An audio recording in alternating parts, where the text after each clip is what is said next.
upon how big you drew this zone.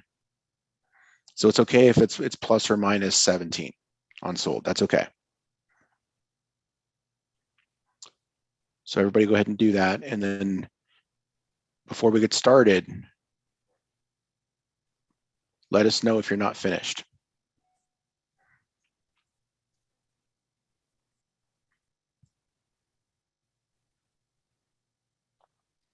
So a lot of people have this worry frequently on this, that they're like, well, I only see 9 properties for me, or their properties are not matching up entirely.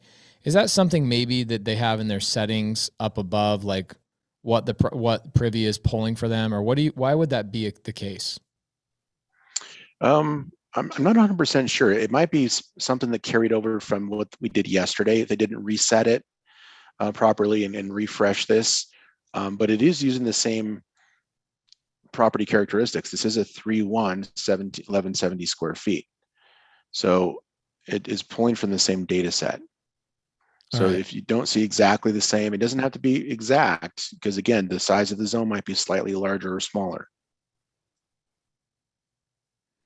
Okay, so are we the yellow, the green, and the red that we're looking at right now? What do those colors represent? So red is the representation of a sold property. This one is actually closed. They signed all the paperwork at the title company, and now it is sold. Okay. Yellow is a pending transaction. That's one that was on the market, where the seller and the buyer have agreed upon the price and the terms, and they're just looking to get contracts executed. So pending means that it's basically under contract. They're not taking any more offers. Active means it's currently for sale on the market. They don't have any offers they've accepted yet. That one is active. Now, these are all similar properties. Yesterday, Pace told us that never, never, never should you use a comp that is other than sold. So you're not going to use pending or active. So if you actually are a little bit ahead and you're still getting your sold set up, then let me give you a task that you can do. So let's go ahead and hide everything that's in these other 2 categories, active and pending, okay? Now, I wanted to make a note of a couple things that is just kind of interesting. Notice that some of these ones that are pending were actually fix and flipped, right? These ones will be sold soon. They're not comps now, but they may be in the near future. So, and we know they were fix and flip because there's 2 transactions here. The light gray is what they bought it for. The black is what they sold it for. Right, so you can see that this is a good area, right? There's good investor activity here, and this is based off of what we know to be a good practice. Is you want to be doing deals where other people are doing deals, where you got comps. Can you stop your screen share for just a second? And I want to answer a very important question for people that's going to come up multiple times. You guys need to understand why we only use, when we're comping a property, why we use only comped deals, or I'm sorry, closed deals. Means somebody's already bought the house. It's no longer available. Here's the reason why. Okay, when you're a fix and flipper, right? You're somebody who buys a property. So let's say there's a house here and you've got a homeowner and the agent is representing this homeowner, right? Here's the agent. What's going to happen here in the next couple of weeks or next couple of days is that you right here, this is you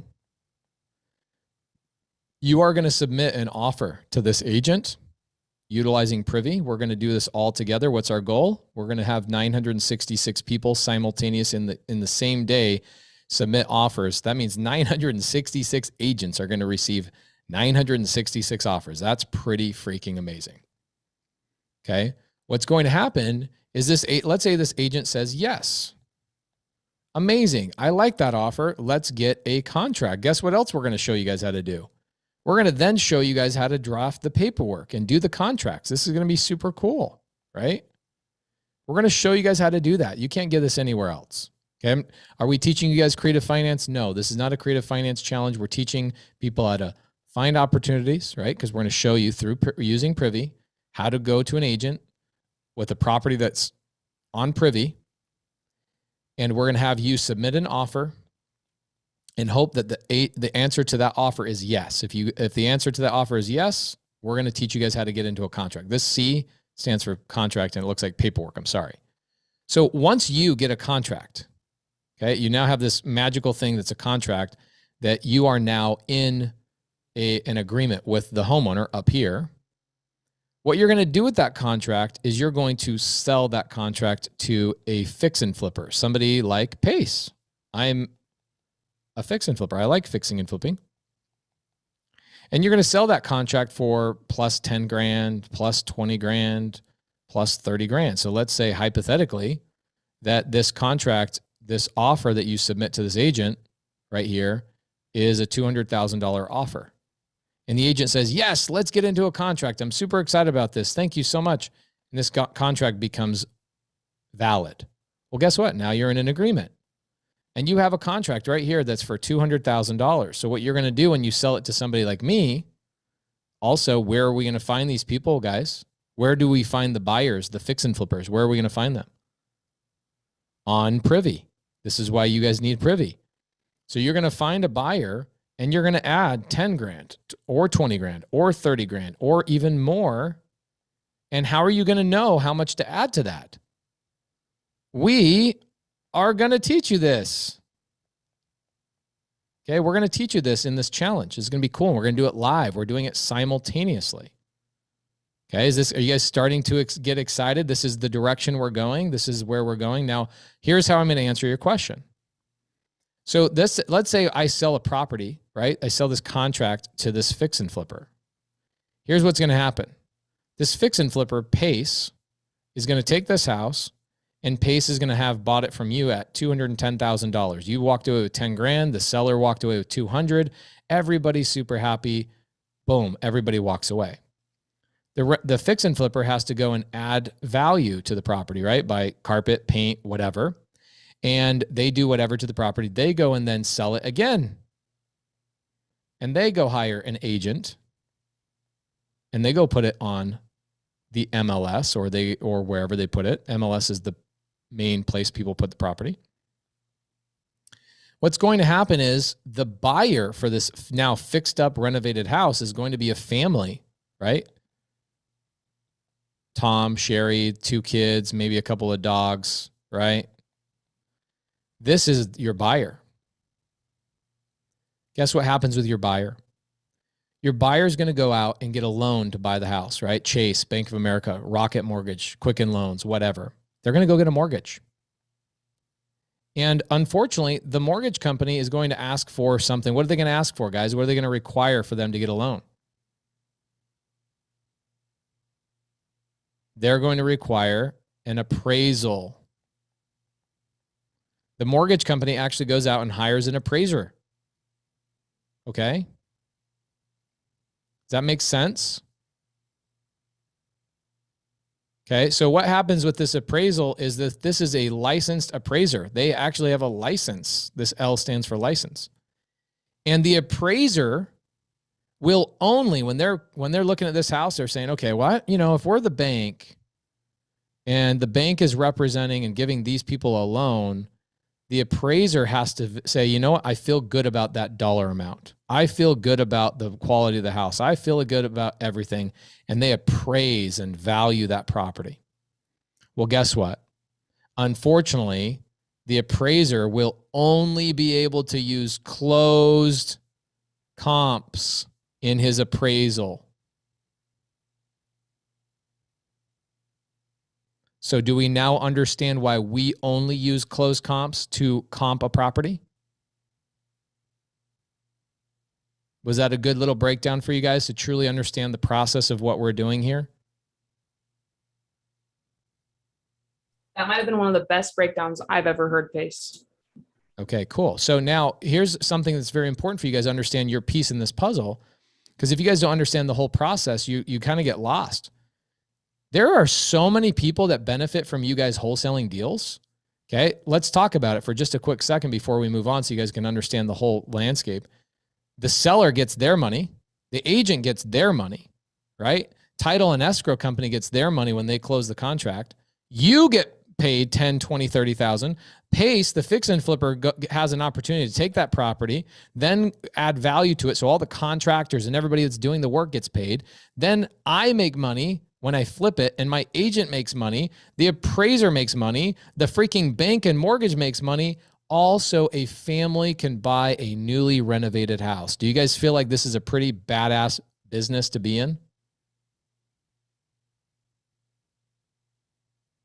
This is why wholesale and creative finance is so powerful, is because you get to be the person that actually makes all these people all this money. So when we're out submitting offers, what we're really trying to do at the end of the day is we, as the people submitting the offer, are allowing all these other people's lives to be benefited. Do we think like our goal of 966 offers by next Wednesday is going to impact literally thousands of people to be able to pay their bills? Does this help you understand why we are trying to do only closed comps? I know that was a long-winded answer, but it gives you a full idea of the whole concept of what we're doing.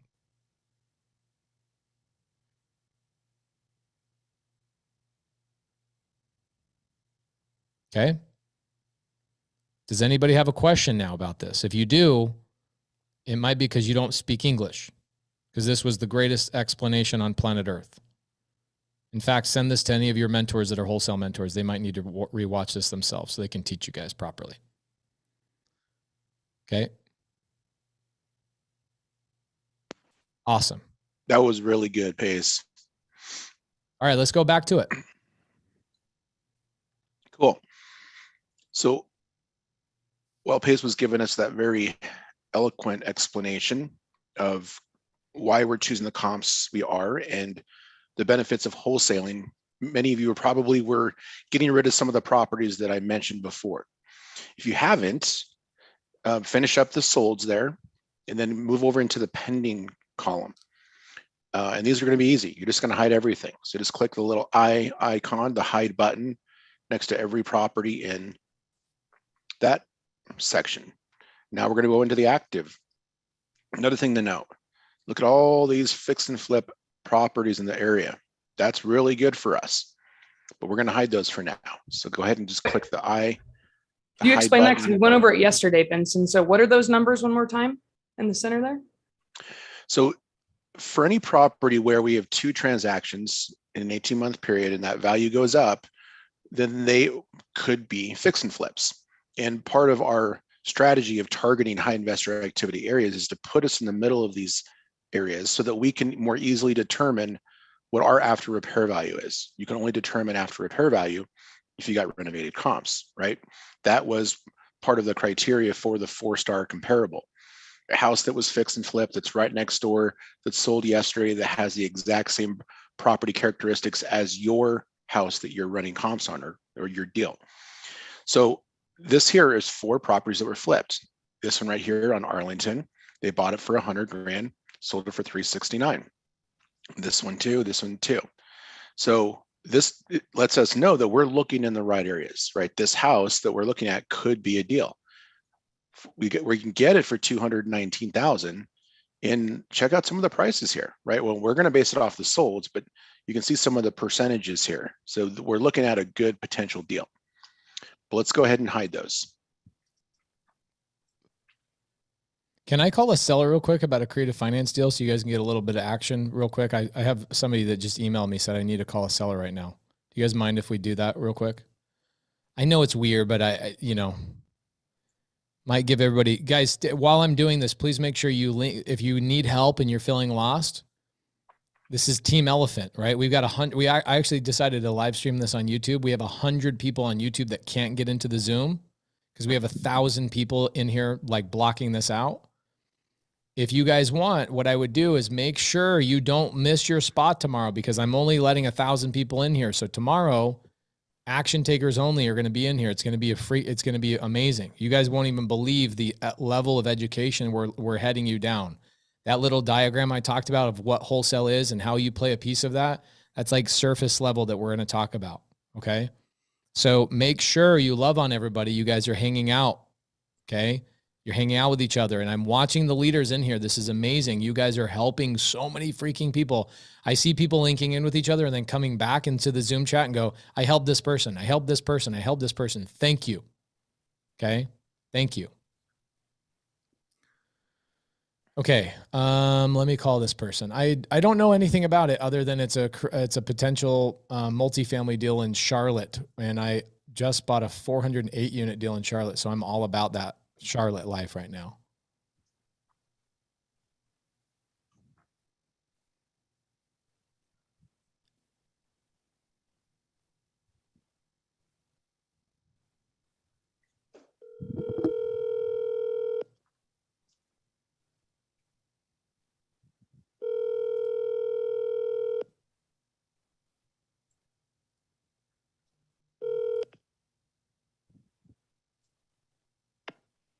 Hi, this is PJ.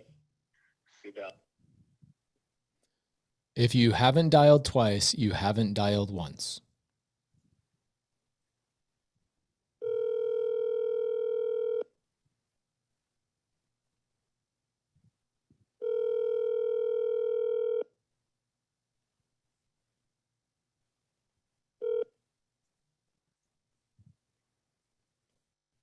Hi, this is PJ. He just texted me. He says he's on the other line. So sorry, we'll get him dialed in today. Maybe I'll call him after. Benson's going to only be here for 55 more minutes with us. So we gotta zoom through this, everybody. All right, let's go, Benson. Sorry to derail. No problem. Okay, so we're making good progress here, you guys, right? We've eliminated the houses that are too new or too old based off of our 10-year delta on the square feet. I'm sorry, on the year built, right? We did keep the 1938 ones. We just got rid of all the other statuses. Now we're only looking at sold properties, but the sold are important because we know they sold for this amount. This is what the agent puts back into the MLS. And when the title company finally records that closed transaction at the county, they update the county record data. So this is the actual price. We can rely on these prices. Then the next thing we're going to do is we want to match up the number of bedrooms and bathrooms for our house exactly. We're not going to do any sort of tolerances, correct, Pace? Correct. So we're going to get rid of anything that isn't exactly a 3-bedroom, 1-bath. So this is, guys, what he's doing right now is step number 5 on our list. You guys look in the side chat right now. Caroline just posted it in there. Step number 5 is remove or eliminate the obvious non-comparables, right? Things that are not really obvious that they're a really good match for our house. So he's doing bed and bath, right? If our house is a 3-bed, 2-bath house, do you think it would be wise for us to compare it to a house that has 7 beds and 19 baths? It's not a good look. You know what I'm saying? That's like comparing a Honda Civic that has leather and a sunroof to a Honda Civic that has missing seats and a 8-track player. You know what I'm saying? Like a car is not a car, just like a house is not a house. Like you have to make sure you're sniffing out these little details and comparing these properties. So right now he's eliminating the things that are obviously no. Okay. So starting at the top, North or Baker Northwest Terrace. It's 2-bedroom, 2-bath. That one's going to be hidden. 1901 Maywood Place. That's a 2-1. I'm going to hide that. Cedar Avenue. This one has 1 more bathroom, right? We're not making adjustments yet. Let's get rid of that one. Charlotte's gone. Baker's gone. Baker Northwest is gone. Baker Road Northwest is gone. Okay, we came to one that's actually a true comparable with the exact same criteria. Now, just recognize that the square foot tolerance that we have is already kind of baked into the algorithm. So we're only including properties that are within about 15% plus or minus on the square feet. So don't worry about square feet. We got that handled for you right now. Going to come down to Church Northwest and hide that one. Baker Northwest Road is gone. This one is gone. Found another one on Baker Road Northwest. We're keeping that one. So we got 2. Going Gonna get rid of Grand. Gonna get rid of Charlotte. We got this one on Pindale. We're keeping it. It's a 3-1. I'm gonna hide the one on Detroit. Vincent, we got lost here for a moment. Somebody just said, which ones are we eliminating based on what criteria? So what are you looking at exactly? Which column? We're looking at the bedrooms and bathroom columns. So our subject property is a 3-bedroom, 1-bath. We only want comps that are also 3-bedroom, 1-baths. So I'm down to 4 comparables here.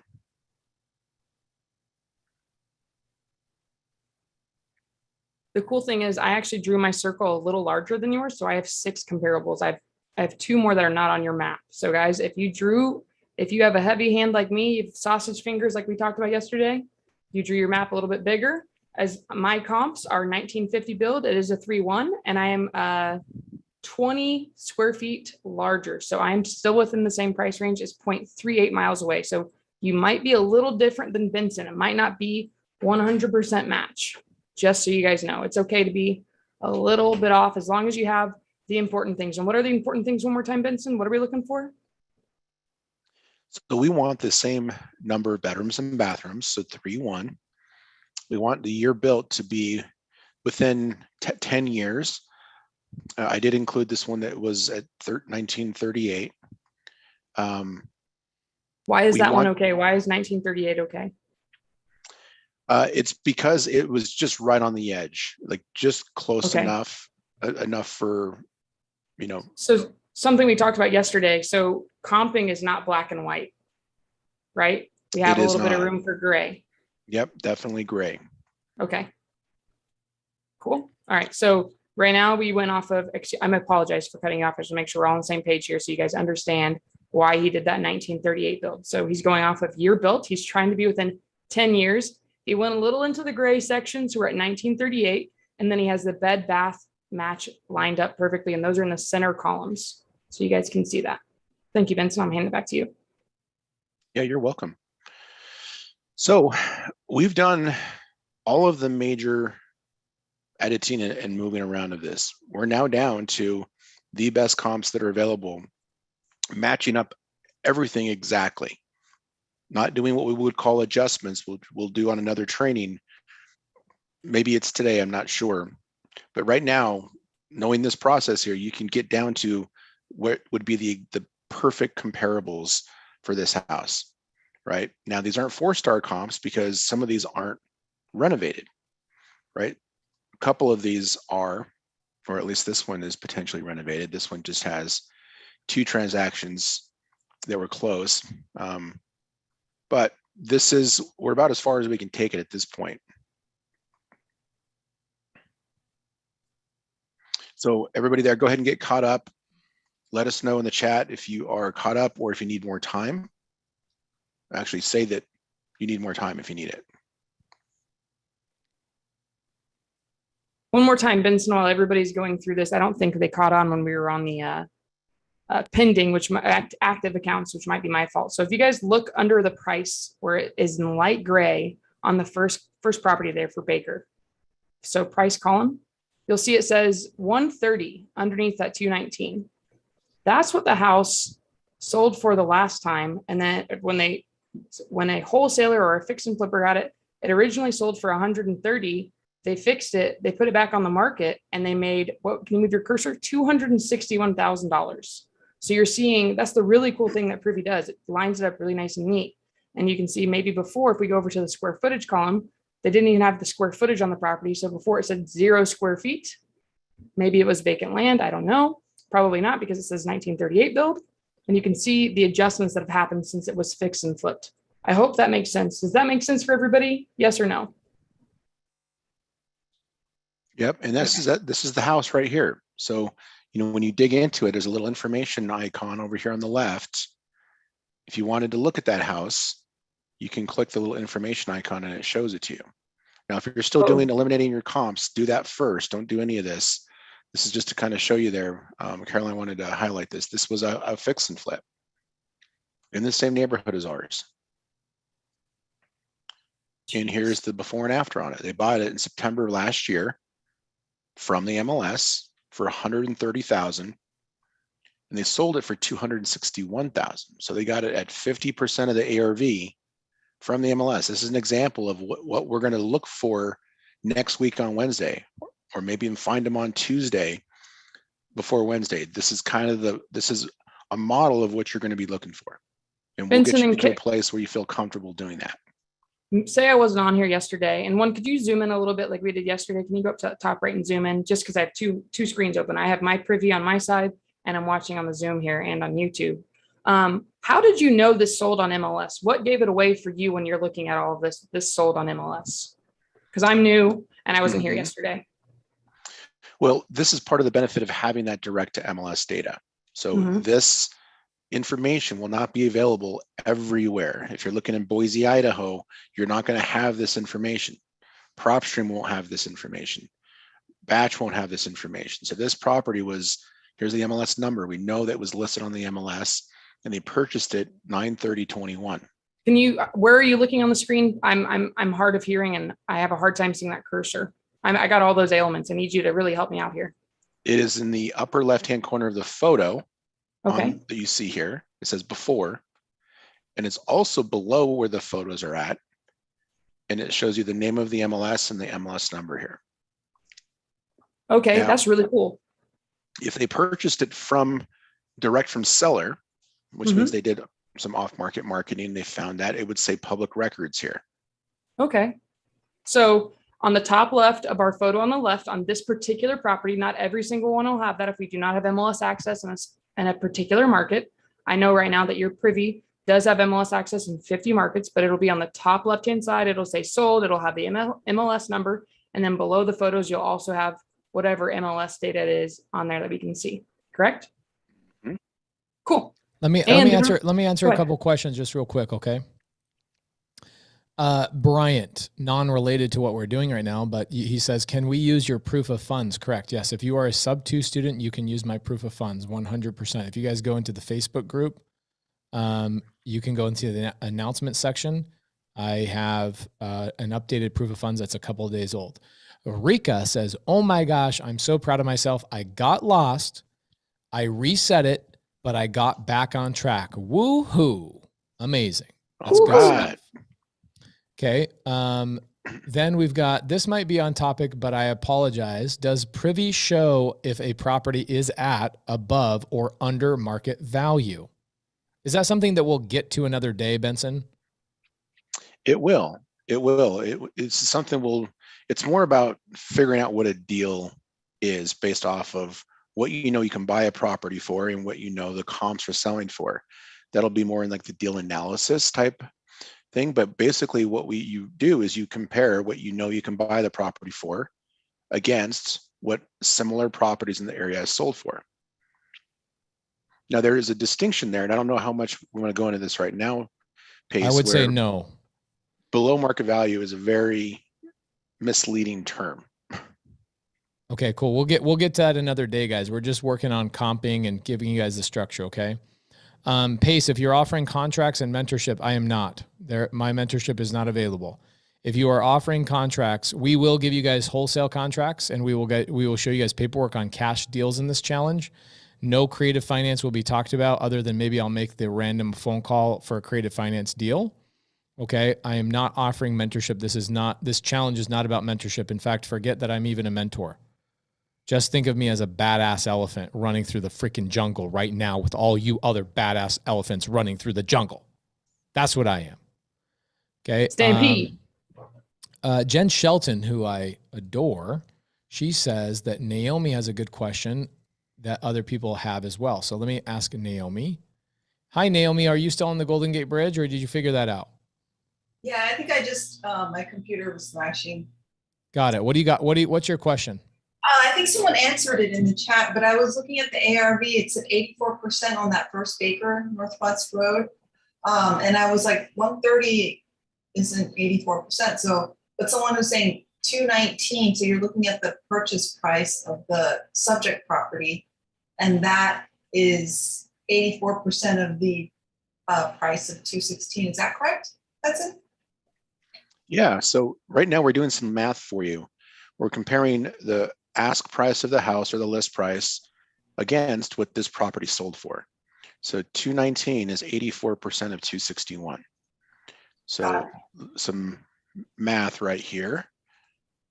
219 divided by your comp price or the after repair value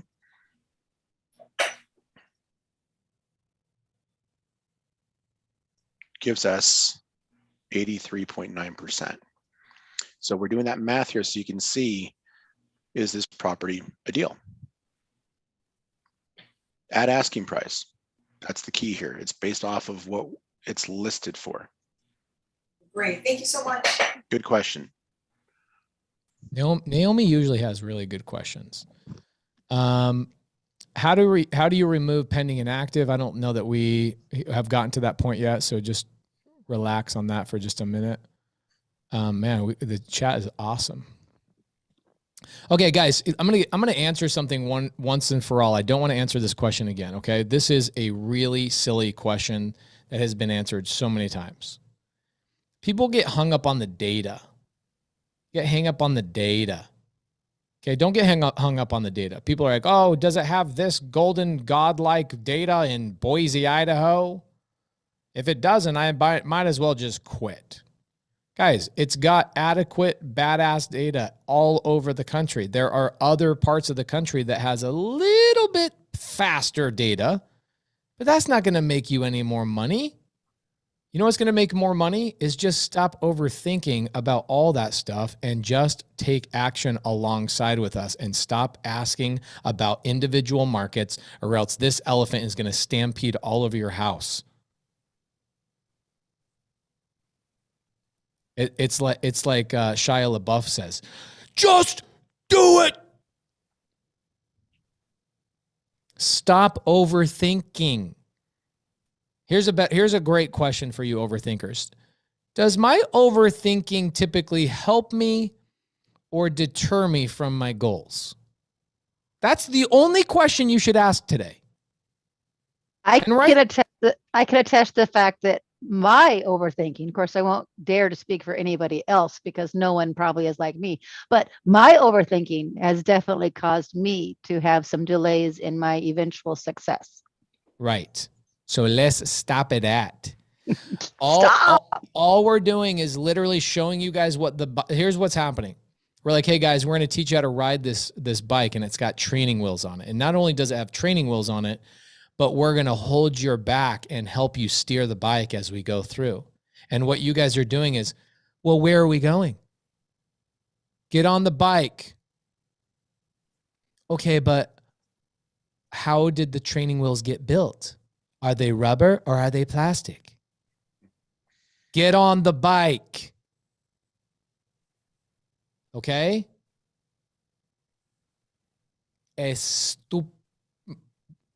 Stop it. Stop overthinking.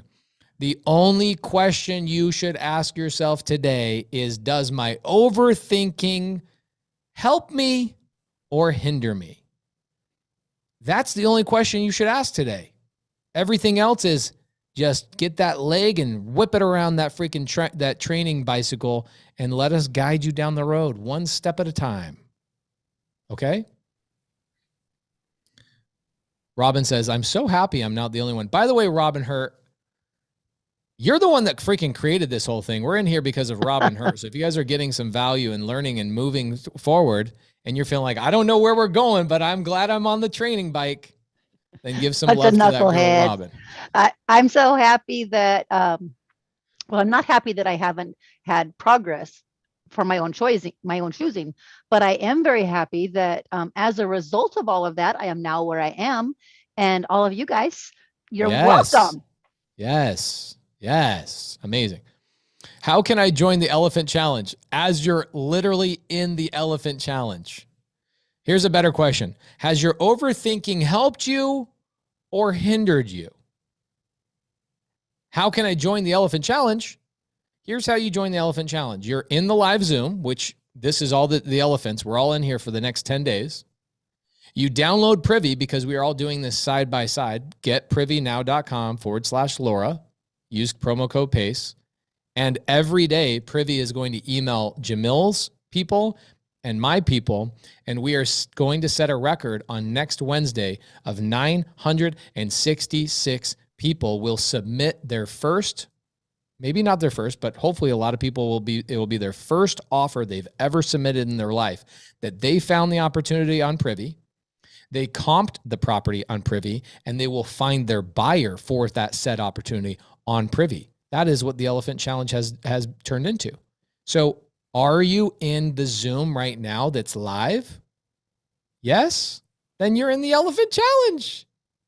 I'm not charging for this. There's no like funnel. There's no webinar that's trying to upsell you to anything. Literally just all you have to do is get the training bicycle called Privy, and we're going to guide you down the road. And next Wednesday, a week from today, we're going to submit 966 offers. And people might be asking, well, why 966 offers? I can't tell you that. I'll let you know that on Wednesday next week after you submit your first offer as well.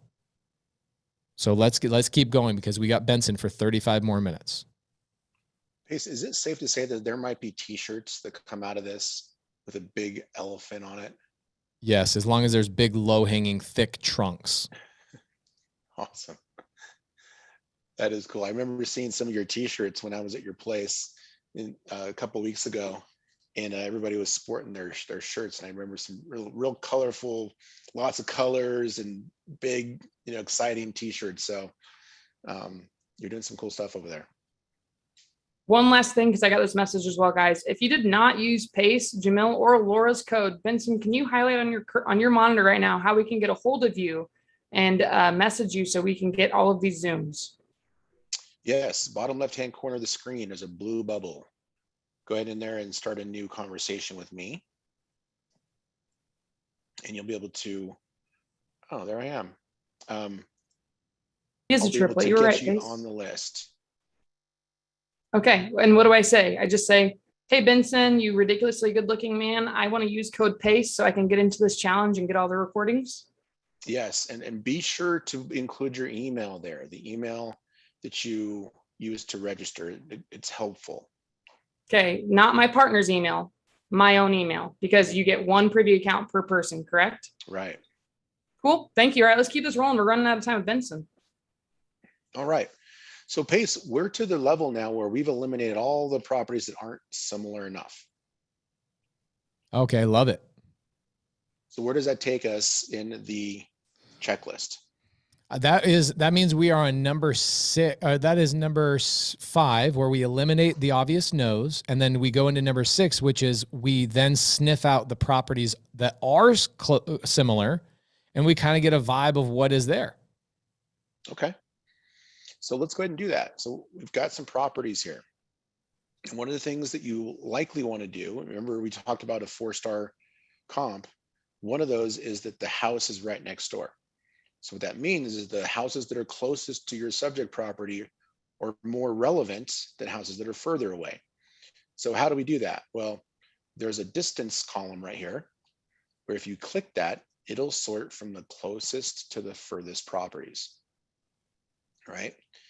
And I'll give everybody a second there to do that. Just go ahead and click distance. If you click it more than once, all it'll do is just reverse the order from the furthest to the closest, but you want the one that says the closest at the top of the list, right? On mine, it's Baker Northwest Road. Cool.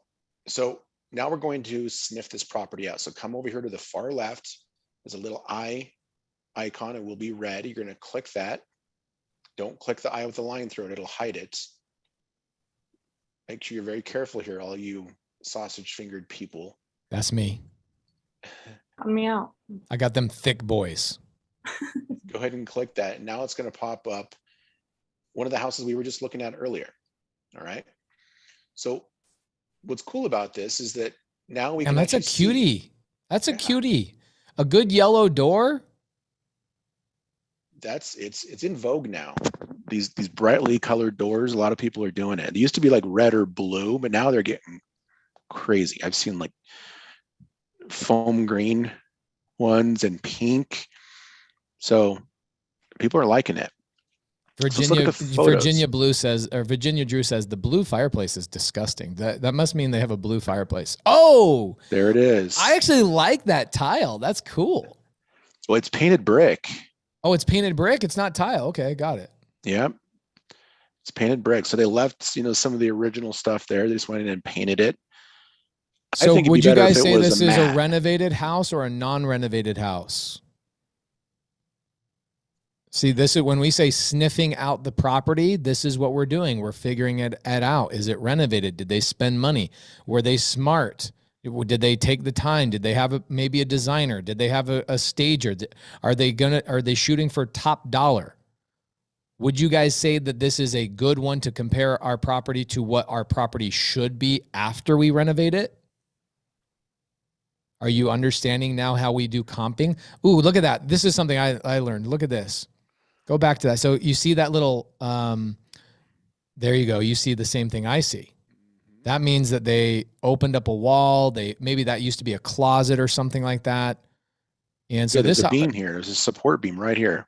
Yeah. So they, and even in the wall. So they changed the floor plan of this property. They spent money here. Yep. It could be also the back end of this house. Maybe there was an addition. Yeah. So these are the little things you guys will start to notice. That's cute.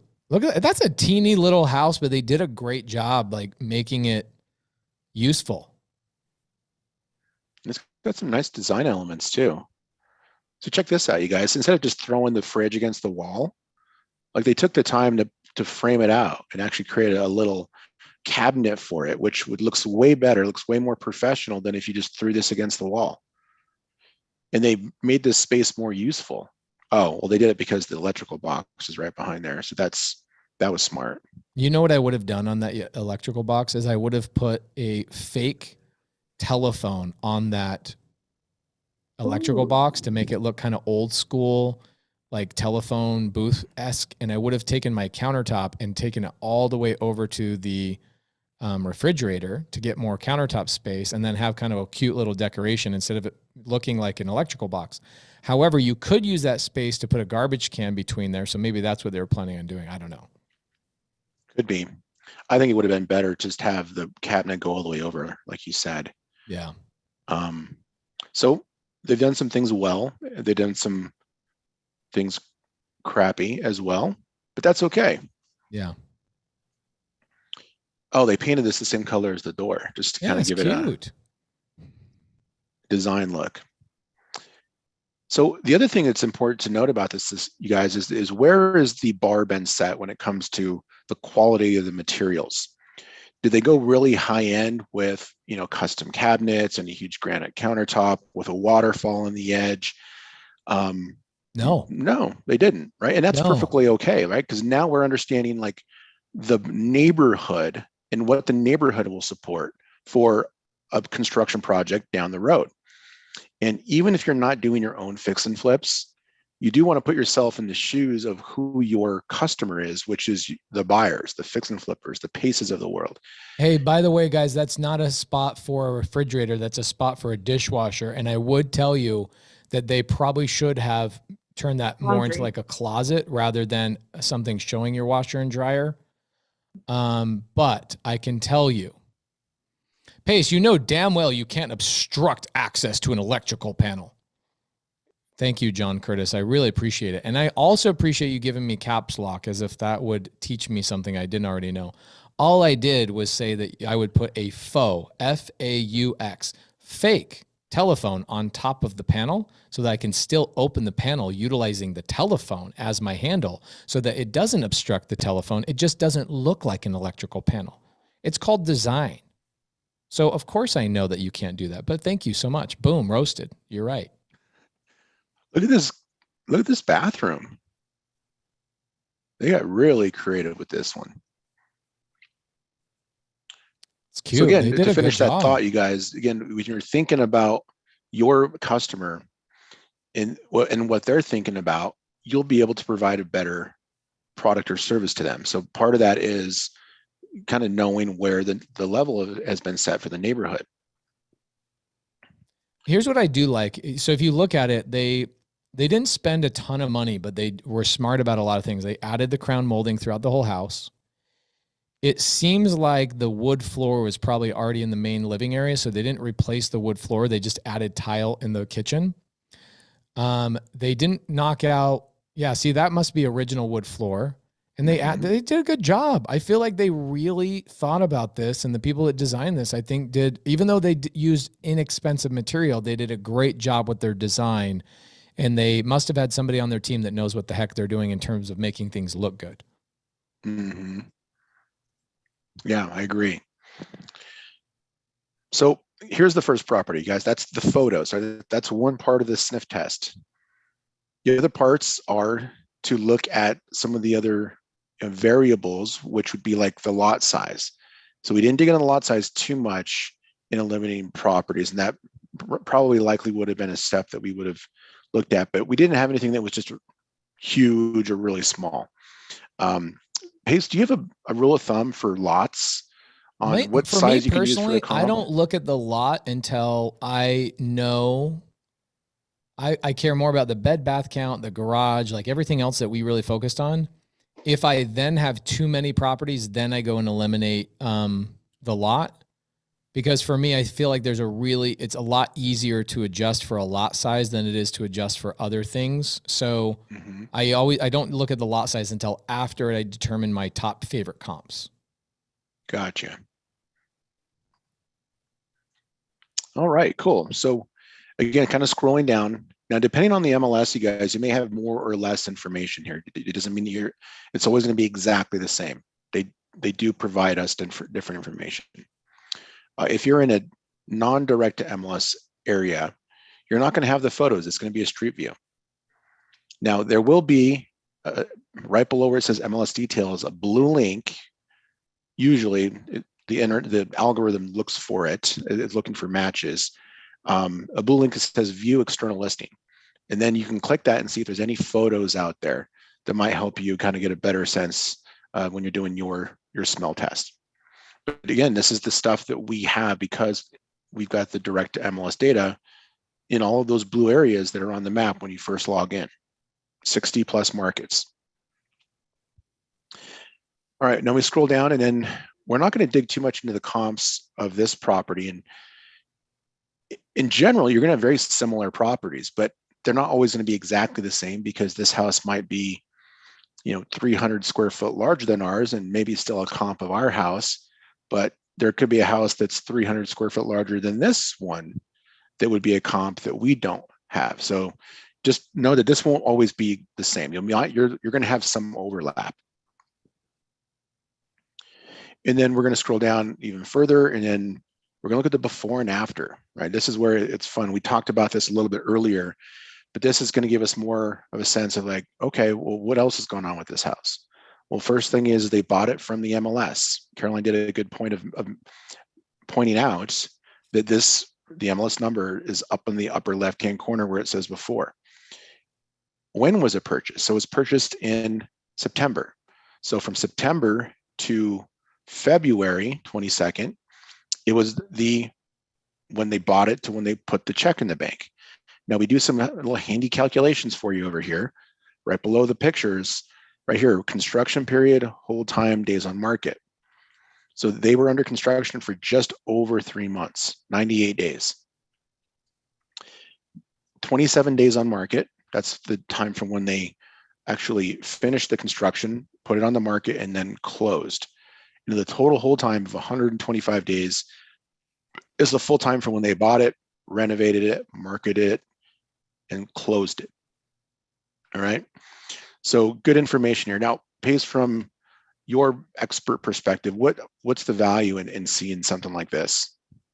I so many things. So I always, as another contractor, I like kind of comparing myself to how fast I would have done a project like this. People always say, don't compare yourself to others. I like comparing myself to others because it gives me a good measurement for how much time it should take me. Also, if the days the construction took is like 200 days, I call the person and I go, hey, what happened? Like, I saw your renovation took a long time. Was there something that you issued, or you ran into an issue with the city. And then I might get some insight on permitting issues and other things like that. And they go, oh my gosh, yeah, actually we had a thing and we did a this and we did a that. And guys, by the way, by probably Friday, you'll start hearing me call these people and having these conversations, and you'll hear me ask the questions that I see right here. I love this data because it really allows me to have some insight and become friends with the people that are doing the projects. Also, and see if there's something that's really glaring. I think that that's a perfect thing. 58 days of construction with days on market, 27 days. I love all of that data. That gives me a good bearing of like, okay, when I borrow money on my project, let's say I'm a fix and flipper. Some people in here are wholesalers. Other people in here are fix and flippers. I'm both, right?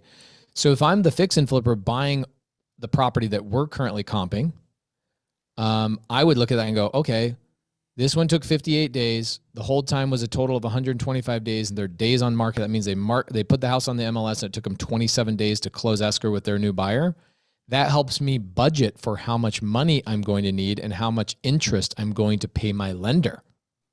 Does that make sense to everybody? Why that information is really important? So yeah, those are just a couple of things off the top of my head. Awesome. Yeah, good info. And it's also great to be able to provide this to your buyers, right? If you're doing a wholesale deal, the more information you can provide to them to help them do their due diligence and connect the dots, the more valuable you are as a wholesaler. So a lot of the wholesalers believe that their assignment fee, the fee that you get for finding the deal and doing the work, is 100% attached to the property itself. A portion of that is, but a portion of the fee that you get is how much value you're providing as a wholesaler. Are you just giving them a street, like a street name with no full address so they can't go look at the property? Are you just providing an estimated ARV, or are you actually giving them full addresses of the houses that are there? Are you providing them really rich photos so they can see the house, the photos of the interior of the home, the photos of the comparables, so they can compare those and try to determine if there's a margin there? The more information you can provide to them, the more valuable you are, and the more willing they are going to want to work with you, and the less likely they are to beat you up on value and to try to cut you down on your fee. They're going to want to give you your money if they think you're providing a valuable service. So go above and beyond, over deliver on the information you can give to them. And the next time you have a property that's under contract and you send out an email or a text, or you reach out, they're going to look at it because they know that you provided a valuable service and you're not just like every other wholesaler that's out there. How do you guys figure construction time? There's my engineers, Suhaib and Yatung. They are literal engineers. They can't help themselves from being curious about how do you come up with that? Do you know what your algorithm is for that? Yeah, it's from when they buy it to when they relist it. Okay, cool. So that could include permitting. It could include delays and buying materials. This is the only data that's there that we can use is, okay, when they bought it to when they relisted it. Then the days on market is from when they relisted it to when they sold it. I told Yatung that it's because you hire somebody from Privy to drive by the property to track them every day. I wish we had staff like that. I'd be doing so many more cool things than this. His other brothers, so they're triplet, I thought. Ah, that's great. You know what I like about this too is like I'm such a social creature. I love making friends. And so this person who did this fix and flip is a future collaborator of mine, is the way I would look at this. And I would actually call them and go, hey, would you mind me asking how much you guys spent on the renovation? Oh yeah. Key. That is such an important part of it because soon we're going to be trying to determine what the construction costs are on a house. And we'll probably practice with houses just like this and estimate it. And we're going to use rules of thumb. You're going to have different tiers, like a cosmetic rehab, a middle of the road rehab, a full gut, an over the top, house that was, with all premium stuff. But if you talk to people who are actually doing projects out there, you don't have to use rules of thumb as often. You can actually use the actual costs and say, okay, this project right here, their price per square foot on this house was $32, right? Well, now if you find a property in that same neighborhood and you know another fix and flipper spent $32 a square foot there, well, you just multiply the square feet of your house by $32 and you've got a really good estimate of costs. And that can all be done through building relationships, talking to the people that are doing these deals. Okay, so a couple questions, guys. So this is really not that important. You guys are overthinking this. Christina says this is Mahmood, not Mahmood. Jonathan Tennyson, who technically I would say is he overthinks a little bit. I really like Jonathan, but he does overthink a little bit. He says my ADHD got the best of me. What's the difference between hold time and construction time? Did we ever go over that? So hold time, this apparently is very important for people. Okay, Benson, can I do my little whiteboard thing for just a second? Yes. Okay, so here's what happens, guys. Let me teach you a little word called escrow. Okay, for people who don't know the word escrow, it's a very intimidating word. Escrow is a stupid word that real estate people think they're really smart and fancy that they like to use. Basically, escrow means transaction. Okay, so when somebody says, I'm going to open escrow, that means they are going to start a transaction. And when somebody says, I'm going to close escrow, that means they're going to end or finish, finalize a transaction. Okay, that's this is open escrow. This is close escrow.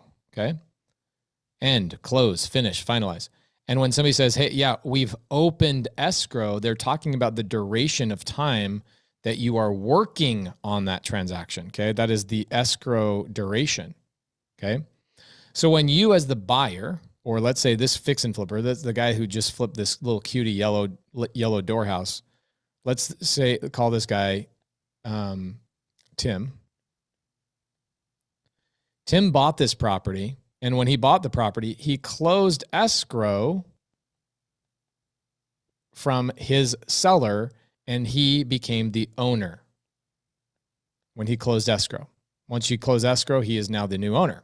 Here's what's cool, is now that is day one of him owning this property. Do we all agree with this? This is day one of him owning this property. Then what happened is he starts renovations. He does all these things. And then he lists the property, right, on the MLS, utilizing an agent. He says, hey, I'm done. The renovation's done. Everything's good. And let's say this is 98 days from the day he bought the property, he became the owner, to the day he gave the property over to the listing agent. Privy gets the information from the MLS and says, oh, this guy bought it here on this day, and he listed it for sale this day. That means that's 98 days. And so they just call this the construction. Okay, the time that he owned it until the day he decided to put it up for sale after renovating it. Okay, now what happens is the agent now has to go find a buyer. And that buyer has to get a loan and do all the things we talked about before, right? Get an appraisal, go through all those types of things. And that days on market from the day that the agent lists the property to the day that a buyer and you get into a new escrow, a new transaction where the buyer is going to buy the property, that is called DOM, or days on market. So that means how many days did the agent have to market the property before you had a buyer that bit on the bait? Okay. And in this situation, it was 27 days. Okay. So from the day one plus the construction plus the days on market equals, what's the word you guys use for this? Total length of ownership, or what's the word that you guys use? Oh, total hold time. Okay, there you go. Hold time. Hold time. Okay, there you go. That is the total hold time, is all of these things combined. From the day I own it, plus the construction time, plus the days on market, the total hold time that I have that property. Does that make sense for you guys, everybody? Does that break that down a little bit? That's what Yep. we should say. Does that not break it down for anybody? Is anybody lost? Adriana says, thank you so much. Greg Smith says, that was awesome. Okay, great. So there you guys go. This is, again, what did I tell you? What are the 4 legs of the elephant? Finding opportunities, comping the opportunities, finding buyers for the opportunities, and understanding the lingo. Understanding the lingo. We've talked about this a lot. Jonathan says, explain again, please. That will absolutely not happen. You'll have to rewatch the replay. We have Benson Is for it 10, is it 10 more jargon minutes. or is it lingo? It's vernacular. Vernacular. Words, slang, gangster talk. Love it. All right, you guys. So now you scroll down below the before and after. And again, what we're doing right now is we're actually looking at a house that was flipped, right? If we have a comp that wasn't flipped, it won't be before and after. It'll be previous and current sales, right? This one just happens to be a fix and flip. So we're able to kind of piece this stuff together. I'll show you that here in a second. We're going to scroll down to the public record section. So we got the assessor's info. That's the information they get from the assessor's office. Information about the house that they use to classify it. You've heard of zoning. So the zoning, this is R5, residential 5. We don't know what this stuff means. There's no key inside of Privy because this stuff, every county has its own kind of convention for how they create zoning. And it changes every day, it feels like. So if you are looking at zoning at all, just make sure you go to your local county. We'll tell you what the number is. Square footage, the legal information, the building information, lot size, owner, right? Is this thing owned by a person who lives in it, or is it owned by an investor? Is it owned by an LLC? So that's good information to know. And so all that is right here. The other thing that we have is some deed data. So we'll know some information about the deeds. Mortgage history. So this house actually has a loan on it, right? They got this loan in February. And you can see information about it. Here's the mortgage company. It's a 30-year mortgage at 3.55%. Property history. So that includes the transaction history as well as the listing information that we append to it. So you can see when the property closed. You can see who flipped the property. So Gold Rhino Residential LLC flipped this house. We're not going to get into building your buyer's list today. That's going to be another day. However, you want to know who this is. So when Pace calls these people, the Gold Rhino, he knows who he's addressing. They must be on the same, they're the Rhino group, you're the Elephant group. There's something weird there going on. Yeah, we have to make money together. Yes, 100%. So this is the transaction. You can see the price. You can see where they listed it. They actually listed it originally at $249. It sold for $261, right?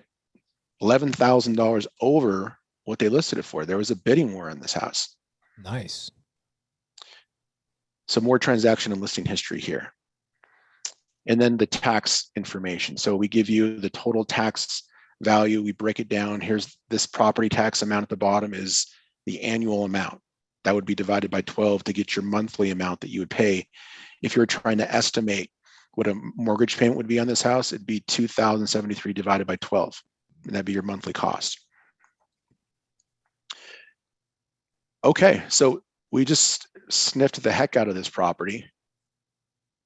We need like a little scratch and sniff scenario. Pace, I don't know if that technology exists, but how cool would it be if we could just scratch it? I think you guys would be the first ones that create it. Yeah. They've got those TVs now where they put scents out based off of what you're watching. I bet you have one of those, right? John Curtis says it does exist. Yeah. Okay, cool. So what do we do now?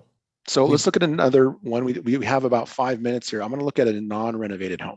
Oh, I love it. Okay, cool. I want to point out some other things on this house. So one thing to note on this one sold off market. The other thing that's possible on this house, you guys, I want to be clear, in the greater Atlanta area, there's another little smaller MLS called FMLS that we haven't gotten yet. That one will be added into our system.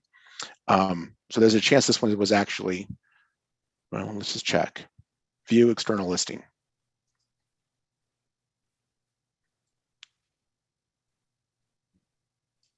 Oh, this is that one we looked at yesterday. Mhm.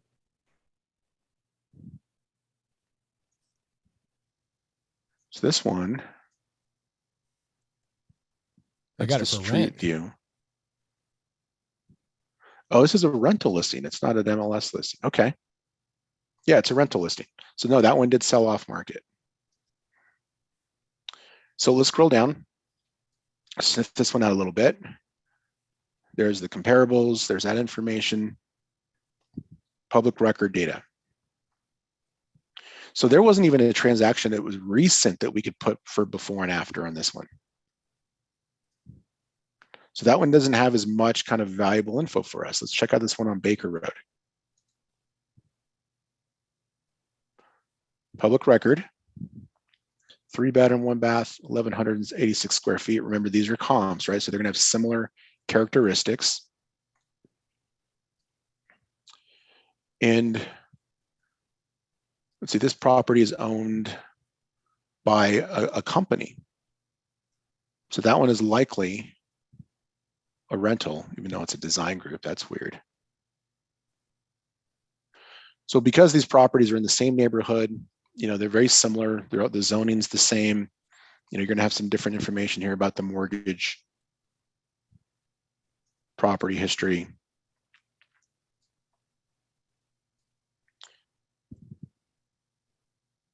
And then here's another one, that 110 to 145. That time period, oh yeah, these guys are partying. Is that Zamunda?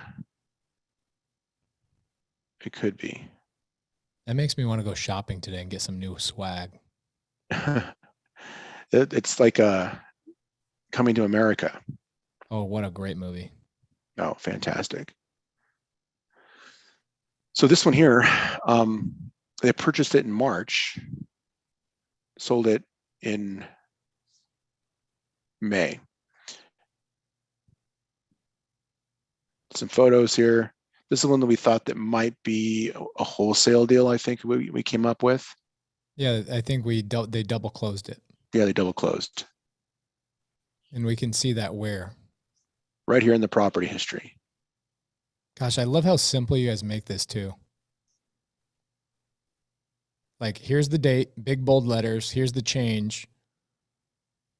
Here's the event that happened. Here's who the buyer is. It's like people go, how do I find buyers? Privy. How do I find opportunities? Privy. How do I comp those properties? Privy. Francisco, I'll tell you what a double close here is in 3 minutes when Benson is gone. Okay. Yeah, I think actually the double close was a different one than this one. Because here's the final transaction right here. 5. The double close was the last property. The one that you just Okay. said that. So yeah, this one was sold to this investor who is probably fixing this property up as we speak.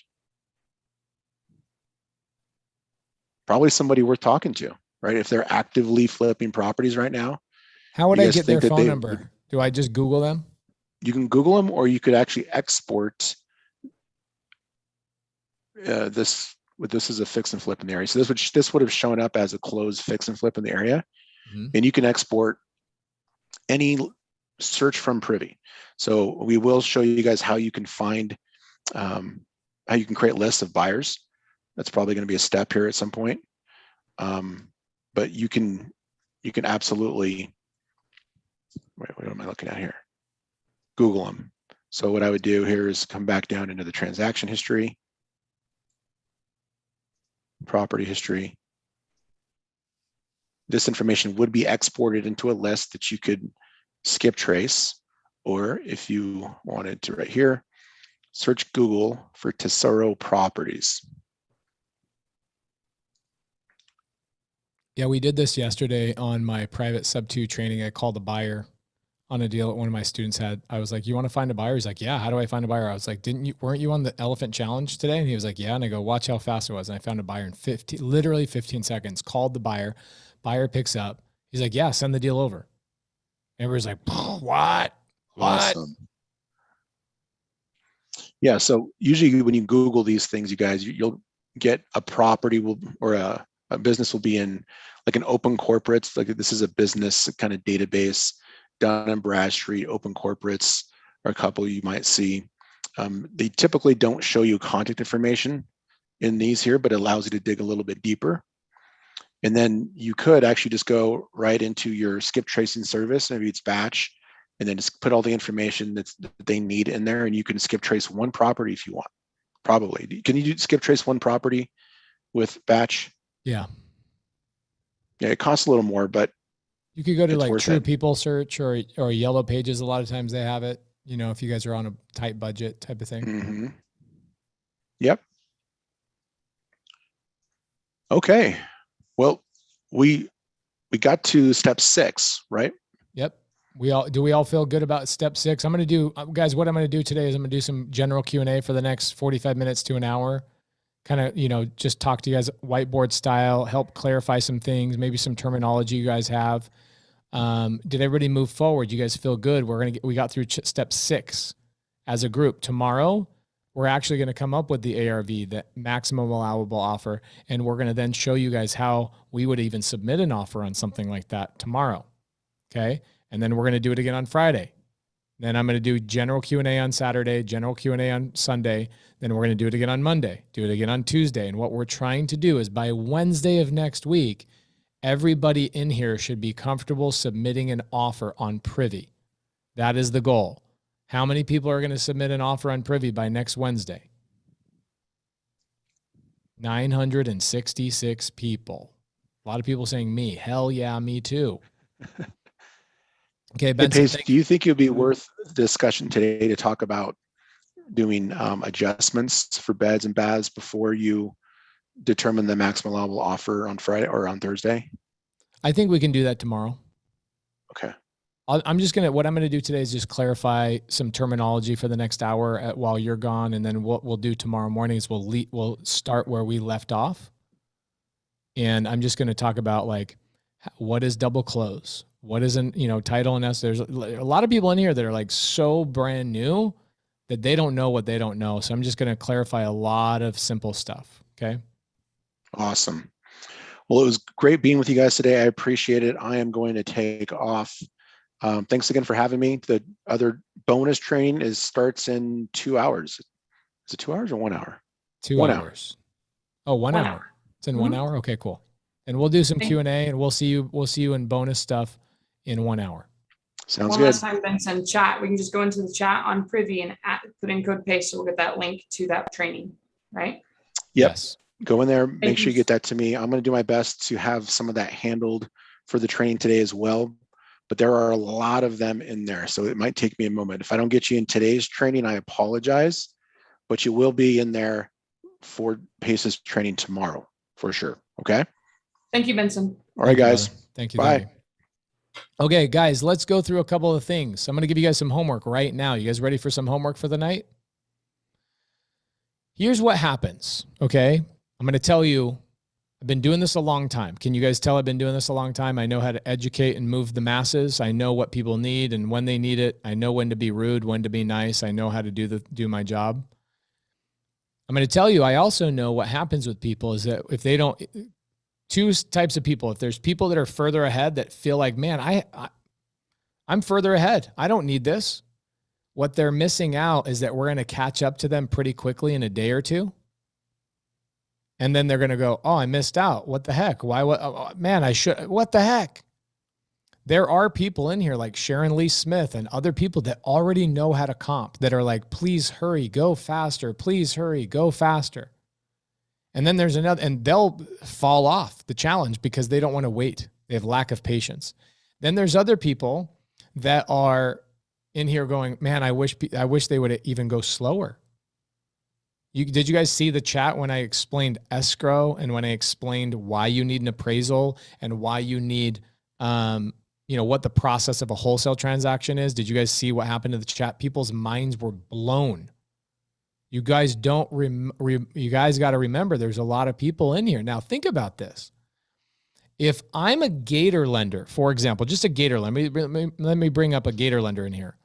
If you have 1,000 people in a Zoom that are all going to submit an offer on Wednesday of next week, do you think there's going to be a few opportunities for lending earnest money on those types of opportunities?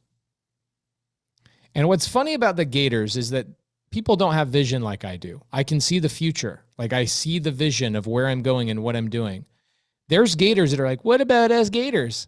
Meanwhile, I'm literally building an entire massive tidal wave of opportunity for them, but their lack of patience, and they feel like Pace isn't calling our names and Pace isn't doing this. Oh, why is it? You freaking knuckleheads.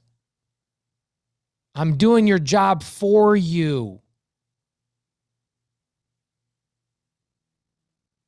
Okay. Meanwhile, there's a lot of leaders in here too that are like, I see what Pace is doing. Pace is changing the game. There's going to be another 500, 600 people that know how to now submit offers. Those are people I can do deals with. And then there's other people that really see the vision. I'm going to tie in the word elephant for a second. You know the elephant in the room? Here's the elephant in the room. The common conversation that happens is people hate brand new wholesalers. We talk so much shit about them all the time because they don't know what escrow is. They don't know what ARV is. They don't know how to comp properties. They're sending random stuff over to us. I'm like, why are you sending this to us? Instead of complaining about the industry, I have brought in a bunch of badass leaders to get together, and we are going to change and upgrade the industry together. Instead of complaining about people, you either have a choice to complain or to change. What are we doing in here? We are changing the industry together. You just got to have patience. You got to have vision. Okay? We are moving the line. We are moving the bar. We are upgrading everybody together. So you got 933 people in a Zoom right now. This is not something that I'm trying to present opportunities for everybody. The people that are going to submit their first offers on Wednesday, they're going to be like, oh my God, on Thursday, they're going to be like, oh my gosh, the agent accepted my offer. What do I do now? That's what's going to happen next Thursday and Friday of next week. And the people who are like, yeah, well, I'm out. I can't wait for these people to learn how to comp are going to miss out on the bag that's going to be delivered on their doorstep. You know what I'm saying? So practice patience. Practice all of that.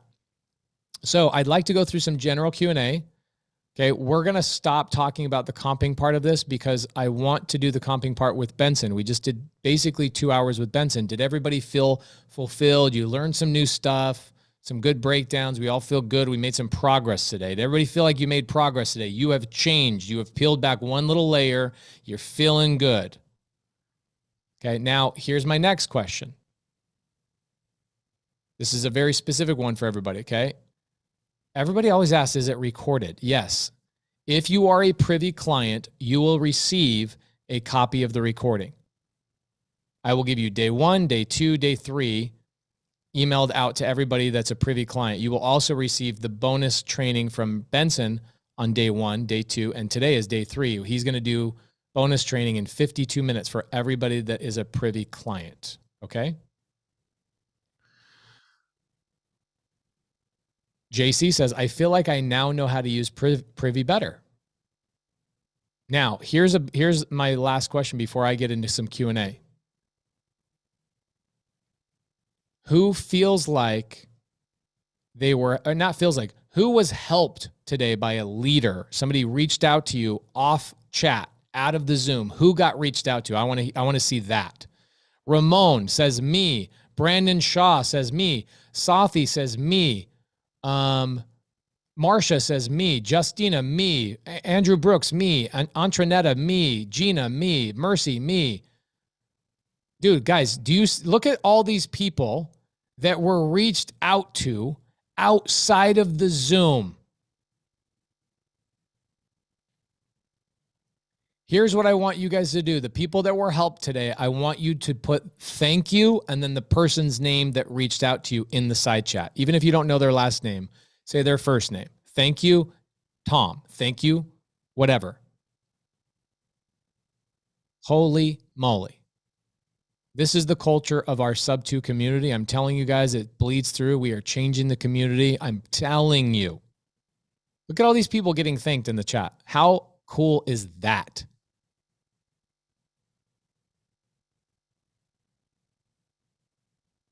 Wow, wow, wow.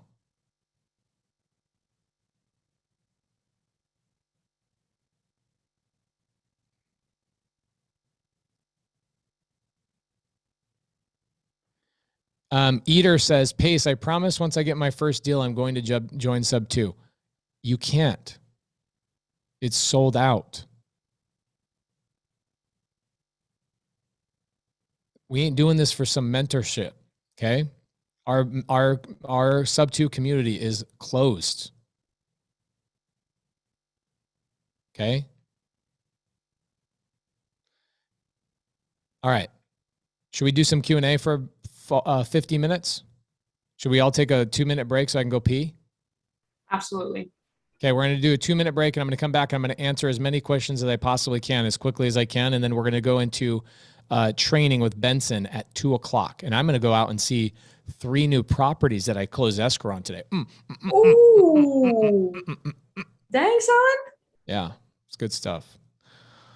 I'll be right back. Give me 2 minutes.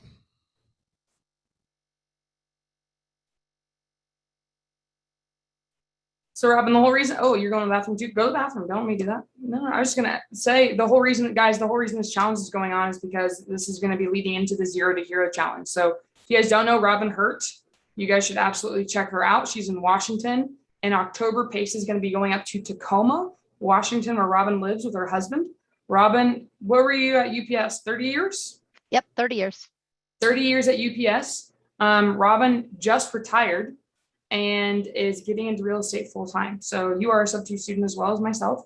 And this is, I mean, have you ever done a deal before, Robin? Nope. I have had a couple of contracts, but they didn't go all the way to the finish line. So ultimately, the real reason for that is I've been all this time looking, watching, taking in, and not acting.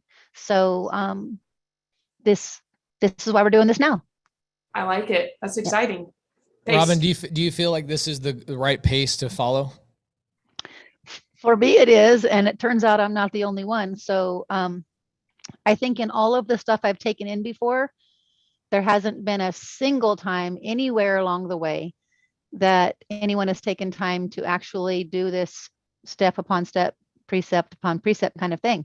Mm-hmm. So I believe that a myriad of people are gathering some information that will help them to be successful, all because you guys are all willing to slow down and let somebody grasp a concept. Yes, love that. Here's the homework for the day. You guys ready for homework? Pull out your pencils, pull out your Androids, whatever it is that you guys got over there. Okay, pull out your homework.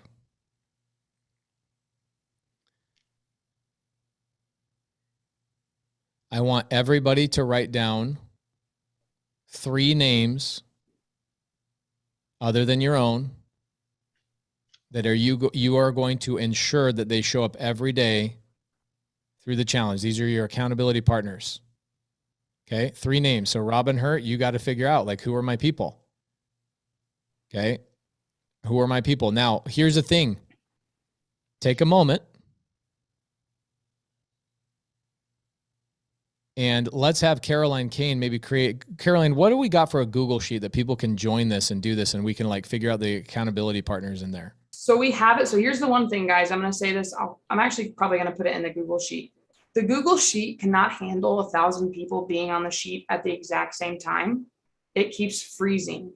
So I will share it with you all. I'm going to show it to you really quickly so we can all see it here. So the Google sheet looks just like this. You guys can come in here and put in your partner's name. All right. So look, you can see here's my example. I have my name. I have my avatar. All right. I have my accountability partner. I have Tanisha Epps as my partner. I mark it as ATL. I'm going where Pace is. I put my social media handle if you guys want to find that. I have Privy and I put my email in here. But right here, you guys. Damn, I like this. Yeah. Can you change it so that can you add a couple of Yeah. column? I want you to add 2 columns to the accountability partners go over to the left Okay. and open up to the left a little bit. I want you to have 3 accountability columns. Okay, so just type in accountability partner 1, accountability partner number 2, accountability partner number 3. So I have 3 separate columns. So I want everybody to have this. And by the end of the night, okay, it is going to be overloaded. Somebody's going to go, but it's overloaded. A dwee. Yes, we know. Sorry. Sometimes I have to make fun of you guys because sometimes that's the only time people pay attention. It's like you only paid attention when your older brother or older sister teased you when you were young. So you have to be teased still at this age in your life.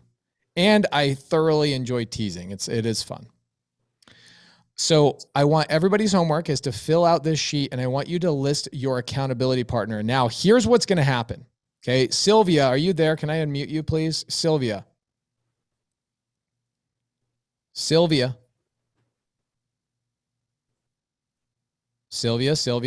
Yeah, I can see you unmuted. You just need to talk. If it's not working for you, Sylvia, on the bottom left where it has the microphone, you need to click the arrow and make sure you have the microphone selected for your computer or your headset. Because I do not see Sylvia. The last thing I'm going to say, guys, I'm going to share this Google document with you. I'm going to put it inside the Zoom chat. Please, as soon as you fill it out, can we all agree to close the window so it can work for everybody else? Can I get a yes or no in the side chat? I can see, if you have your camera on, I can see you give me a head nod. If you have your camera on, give me a head nod. Your tongue, does that make sense? You're my girl, your tongue. I knew you'd do it. There we go. Thank you, Burnaby. There we go. Perfect. All right. I just got Sylvia to add, she added her camera, but Sylvia, you need to figure out your microphone thing. People need a Zoom on how to do Zoom, you know? Actually, I'm making that up. I'm going to do that later today. They'll be like, wait, how do I watch this?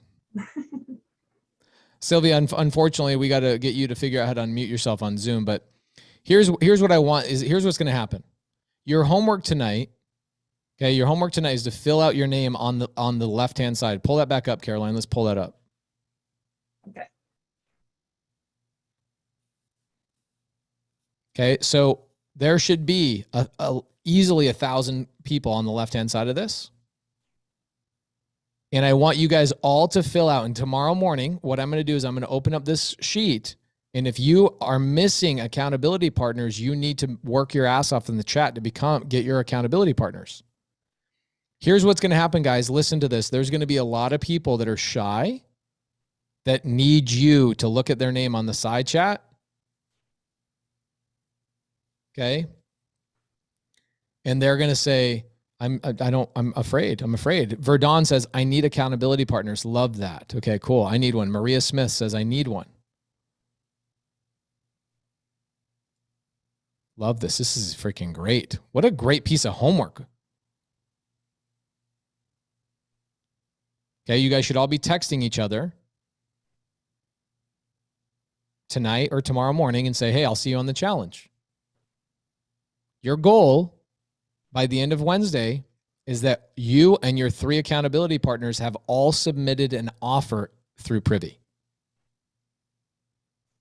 Jonathan Asbell says, where's the sheet? The sheet is probably 85,000 comments below. So I'm going to stop the chat for just a second. Caroline's going to put the Google sheet in there. Please copy and paste it into whatever app you have. Jonathan Asbell, maybe like a notes app or something like that. And while you guys are working on that, I'm going to jump on a couple of questions. Okay. Javier Diaz, what's up, dog? How you doing? That's a really important thing I want to highlight, guys. Copy and paste that. Like, I don't think there's enough emphasis. It's going to be slowed down. It just gave me a note. Due to heavy collaborative use, it is unavailable for large audiences. So guys, you have to open that up, save it, check in, and fill it out later today. Yes, your homework is just to fill it out by the end of by the time we start tomorrow. What do you got, Javier? How you doing, dog? I'm just awesome. Are you feeling good? You feel like you didn't get left behind? You feel like you're moving forward a little bit?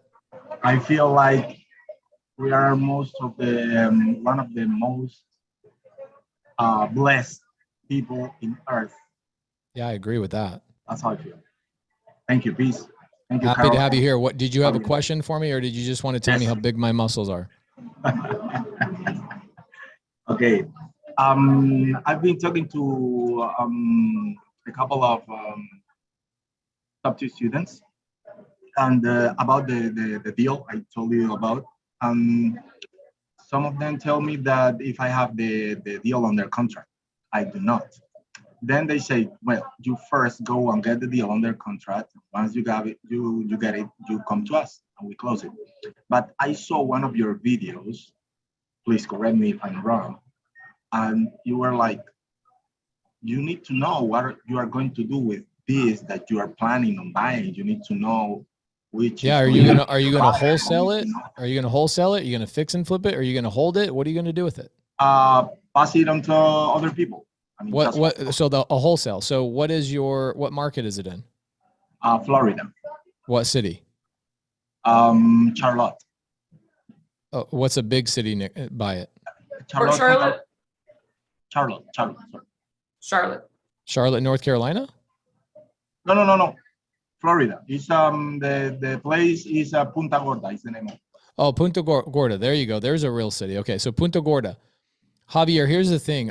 Those students are probably saying, yeah, I don't want to make the call for you. You go lock up the contract and I'll help you sell it.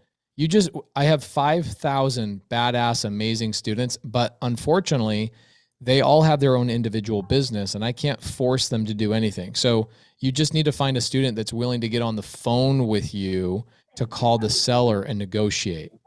Here's the thing, Javier, if you're going to have my students call the seller with you, you have to understand that you need to pay them more than if they, you know what I'm saying? So Javier, your phone number is on the screen, 239-722-0800. If I was a sub 2 student right now, I would now 100% understand, if I didn't already 1,000 times over, I would understand why I joined sub 2 is because I have these opportunities times in an infinite amount of opportunities where people like Javier who can't get into sub 2 are like, I've got leads and somebody that's interested in selling on creative finance, but I need help. Your job, sub 2 students, is to go and help Javier close that deal and get paid on doing it or control the contract. In fact, a lot of people I close deals for, I just pay them a couple $1,000s as a referral fee and I go do what I want with the property. And somebody like Javier is perfectly fine with that because he learned along the way. So if I were you, Javier's phone number is on his screen, 239-722-0800. Text this guy right now and say, I will call your seller and I will walk you through the process. Go ahead. By the way, I'm a sub 2 student too. Javier, I'm trying to educate a 900-person audience, and I'm utilizing a story the way I need to use the story. That's all. So, because here's the thing: is most of the people in here are actually not sub 2 students. So I'm trying to get them to work with sub 2 students by painting a picture. I think, Robin, you probably understand how I operate. You see how I paint pictures to get people to understand things. So, Javier, I'm just trying to paint a picture for people to understand. That's it. So Jen Shelton's awesome. Who in sub 2 can help Javier? Javier, where are you in? You're not in America right now, are you? Yes, I do. Yes, I do. I've been here for only 3 months that I'm here. Amazing. Where did you come from? From Cuba. From Cuba. Amazing. All right. Good question, Javier. Somebody will reach out to you and text you if they haven't already texted you right now. What do you got, Javier?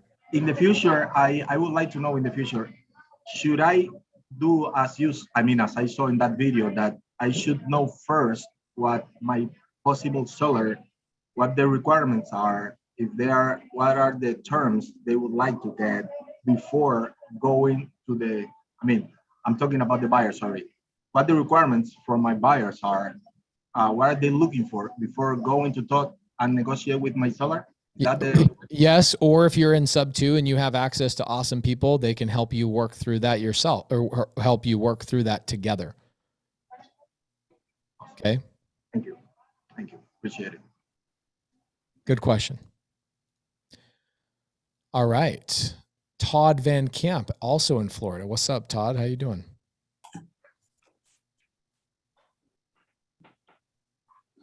Hey, sorry, can you hear me? Yes, sir.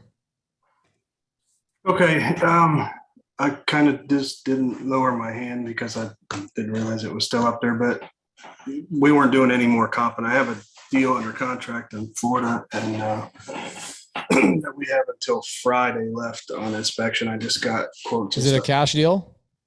Yeah, it's a fix and flip. It's a fix and flip that you've already fixed and flipped, or is it a deal you have under contract that you need to sell to a fix and flipper? Well, we were kind of wanting to hold it.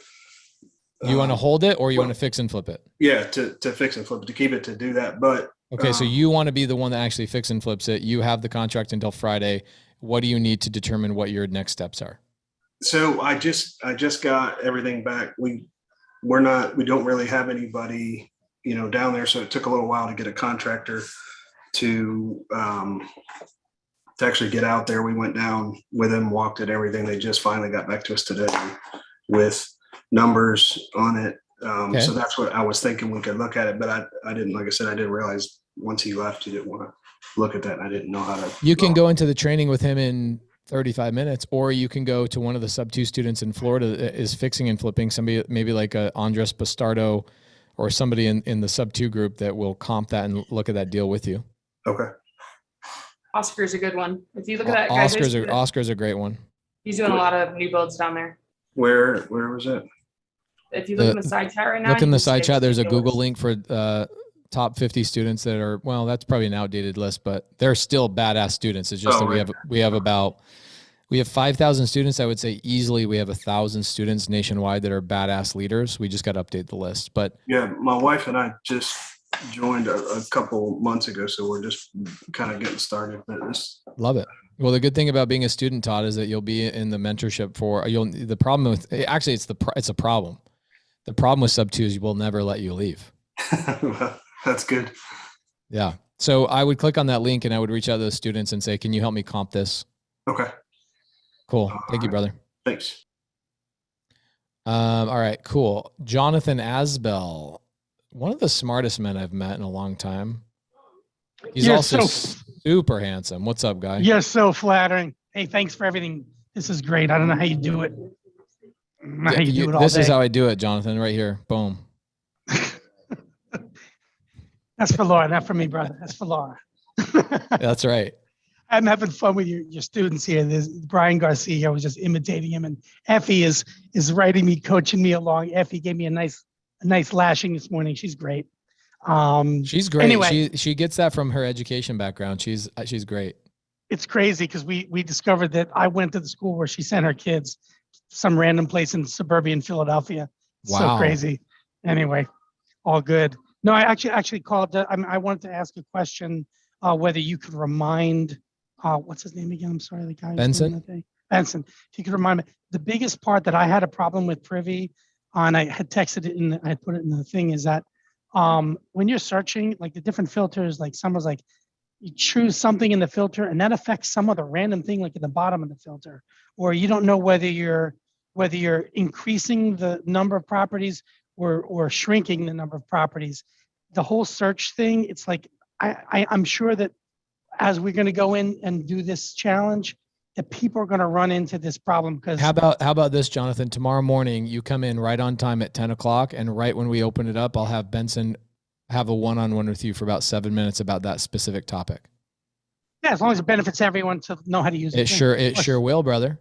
You got to make sure you got your Privy open and you show them exactly what your challenge is, and I'll let you screen share. I'll bring you on as a co-host, and you can screen share and say, Okay. hey, this is the problem I'm having, and then Benson can coach you through it. Okay, cool. Okay. Appreciate it. Thank you. Thank you, brother. All right, guys. So what is the homework for the night? I'm going to remind you. The homework for the night is go to the Google Docs link. Caroline, repost the Google Docs link that is for the link, and then pull it up one more time. You know how many times we have to tell people stuff, right? If there's 892 people still in here, that means we have to say it 892 more times. Bringing it up. Throw it in there one more time. Okay, so guys, there's a Google Drive link in there. The homework for the night is for you guys to take that Google Drive link, and I want you guys to fill out your homework is to Put your name in there, put all your information there. Great. The most important thing is I need to see tomorrow when I start the Zoom tomorrow, I'm going to go in there and scroll through and I'm going to find people that don't have accountability partners. And I'm going to give you a lashing like Effie gave Jonathan Asbill a lashing. I'm going to give you a lashing. So if you guys look in here right now, there are people that are starting to fill this out, which is great. Make sure you put your name in the, fill out your information. I want to make sure everybody has an accountability partner on this. Okay. And you're going to say, I don't have an accountability partner. Well, here's what's going to happen. You're going to see that other people will also not have accountability partners and they will put, so right there, Burnaby Armenta says, I'm in need of accountability partners for this adventure. Start by putting your name in the side chat, and what's going to end up happening, or not the side chat, but in this Google Drive link. And anybody that doesn't have an accountability partner, you need to scroll up and get their phone number and go, I noticed you have an empty space. Can I put you in one of my spaces? And do we understand how that works, guys? Give me a yes if we understand what we need to do. Don't put it in the side chat on Zoom. Go into the spreadsheet, fill out your information, and look for other people who have empty spots and go, oh, I want to be on that person's spot, and call them. Okay? Don Walker says, man, I've already had 15 people reach out to me. I'm so excited. Hell yeah. Making friends. Brian Garcia, what's up, dog? How you doing? How you doing, brother? Show me your muscles right now. Boom. Boom. Let's go. Hey, I got 2 questions for you. The first one is how we can like deep dive and skip trace the cash buyers when I get to tax records and all that. How can like find them, their name or their number, you know, to communicate with them? We're going to cover that on Friday. So I almost don't want to jump ahead and tell people I don't want to give you that answer because then people are like, oh, if people feel like they should already know that answer, they're going to start thinking questions like, what else don't I know? Yeah. Oh my gosh, I didn't know that. Oh my gosh, what else am I missing? Does anybody agree with me on that, by the way? You start getting all this information overload and you start thinking, oh my gosh, one, I didn't know I was supposed to bring a sports bra to this challenge. Two, are there things I'm missing? Okay, so I promise you everything that you're going to need to know by Wednesday to submit an offer, including that, we're going to not just tell you, we're going to show you. Yeah, that was my concern.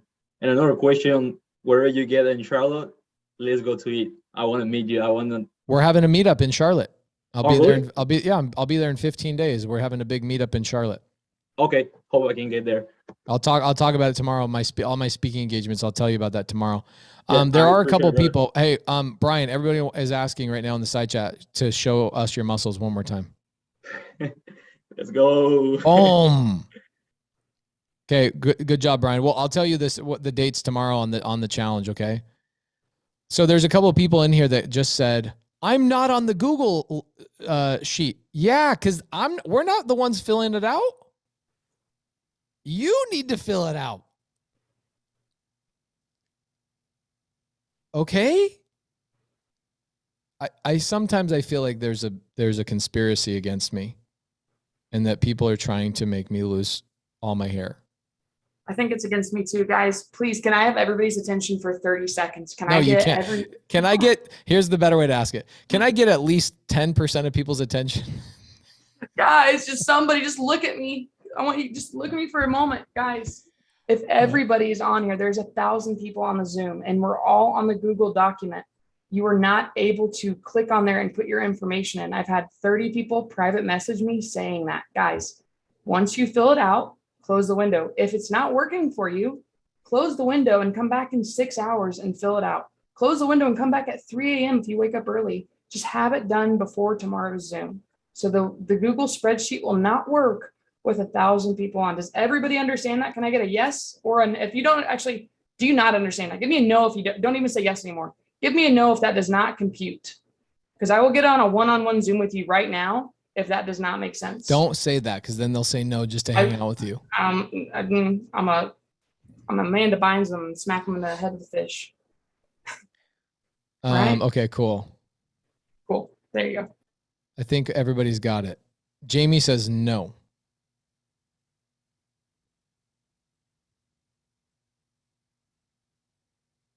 Joshua said, leave the Google Sheet open and walk away from the computer. Got it. Can I have the Guys, link for please Privy follow. training? This will be the last day. By the way, I'm going to give you another tip. This will be the last day that if you have not signed up for Privy, you will get any links. Okay. Jeremy, how you doing, dog? I'm great, Pace. How are you? I'm great. Awesome. I'll make it super quick to respect everyone's time. Gator lending. Yeah. I'm new to sub 2. I know there's some training in the Zoom vault, but is that the be all end all for your Gator lending training, or is there another resource to dive into that? Because I'm really encouraged by the Gator lending potential just out of this group next week. And I want to take a deep dive in my own time.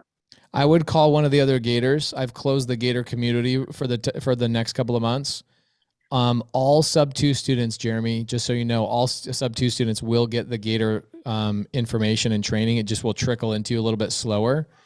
I would reach out to the Gators like Effie or somebody else. Heather Witzig is awesome. I would reach out to Heather Witzig. Anybody that's a Gator lender, please reach out to Jeremy. I've closed that community temporarily. Understood. Thank you so much. I appreciate it. I'll reach out to those folks. Good question. Thank you, brother. Thank you.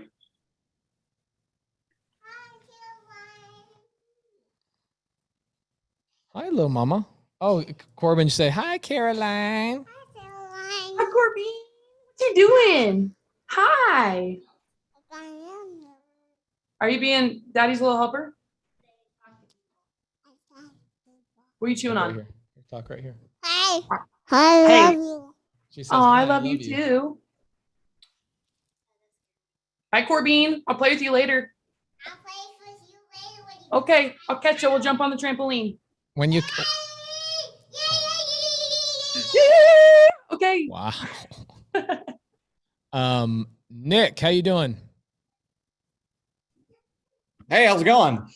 What's up? What's up? So, What do you got for me?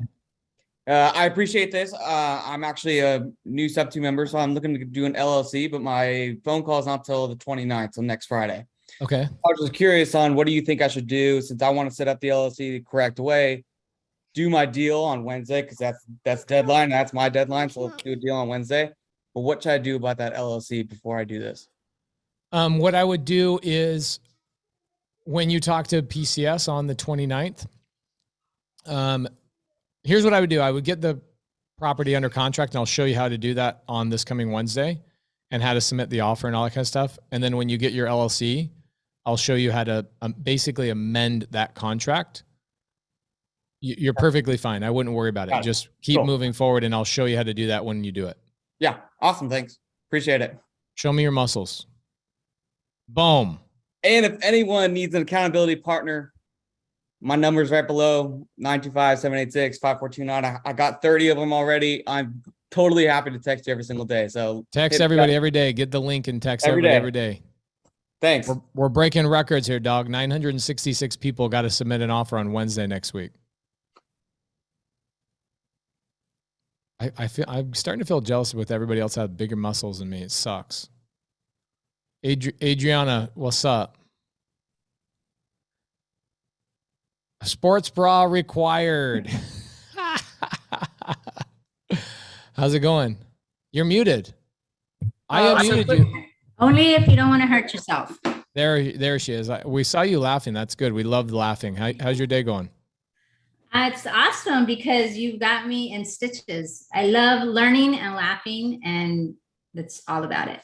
We know a thing or two about that. Yes. I just want to tell you that I totally this is where I was stuck.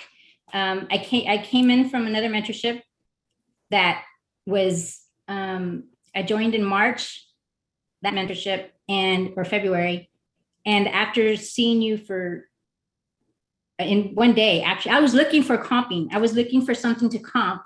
I was hearing all of this stuff about PropStream and batch leads and, or actually not batch leads, but I heard about it, but all the bad stuff about PropStream, but the mentorship was pushing it and pushing it and pushing it, but was just, it wasn't computing. So I found Wholesale Hotline because I was looking for a comping, and Jamil in that particular segment was talking about Privy.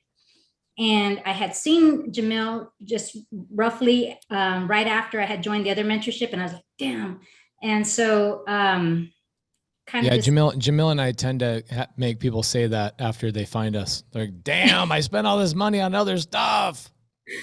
Yeah. So, but I had already put together that this creative finance part is what I really needed to know. So when I found him on Wholesale Hotline, that's when I first discovered you and met, saw the huge creative mind that you had for this real estate within real estate. And within 2 days, I joined Sub 2. I just do you feel loved in Sub 2? I do. And actually I did what I was supposed to do. I started kind of talking and so forth. And then I just kind of felt stuck again, but it was my fault because again, I didn't, ask for help, or I was talking here and there. I kept, in my brain, I kept saying, I need to learn comping, which is why I was looking for something to comp. But then I felt like, well, maybe I understood the value of Privy, but it's like I was trying to get on a motorcycle before I learned how to ride a bike. I don't know. And so I was like, I really need to just, and even some of the trainings with Benson, and then I didn't feel like I wanted to stop Benson. So when you stopped him yesterday, I was like, thank you. I was like, it was just invaluable. I mean, it was just so appreciated because it was just, wait, let me see that again. And not having to deviate and just learning that, and you creating that framework right now that we're doing, which actually yesterday he said, or you had said, or one of y'all had said, I think he said, one of the first things we were going to do was sort by distance first. And he didn't do that this time. So I was like, wait, what? I thought we were going to do distance first, and he did it afterwards. So that's the only reason I raised up my hand earlier. But he came back, I guess, full circle with it. But that's really, once I know that I can learn, I've learned it and I've mastered it, I'm on fire. I'll be blazing. It's just trying to really wrap my head around the details of it so that way I can look faster. And once I'm there, I am all about who needs the help comp, who needs this, who needs this, who needs this, who needs this. But I just wanted to feel confident. But even with the little bit of confidence that I have, I try to help out. You shouldn't be using the word confident. You should be using the word competent. That's yes. Just a little pun for you guys. Competent. Yeah, exactly. So here's the thing. Were you following along today? Yes. And is that super helpful to go slow and maybe review things 5 times? Is that okay with you? Absolutely. Practice, practice makes perfect. Right. And right. So that's definitely helpful. I do like to help. So I had to stop myself from the little questions that I could answer to help people. But then I was like, wait, I was lost. So then I was like, okay, I need to put the mask on first, and I need to know what I'm doing. That's a great analogy. For anybody who doesn't know what she's talking about, is that if the plane is going down, they always tell you to put your oxygen mask on first before you help your partner, the person sitting next to you, because you can't help people if you can't help yourself, right? So that's what she meant by that. Absolutely. So you're feeling good? I am. I feel like slowly but surely, a little bit more at a time. Can I kind of give you a more, I know I've talked about it a little bit, but I want to clarify where we're going with this. Okay. So everybody has a good expectation. My goal is by tomorrow, we will have the steps and the framework of how to comp.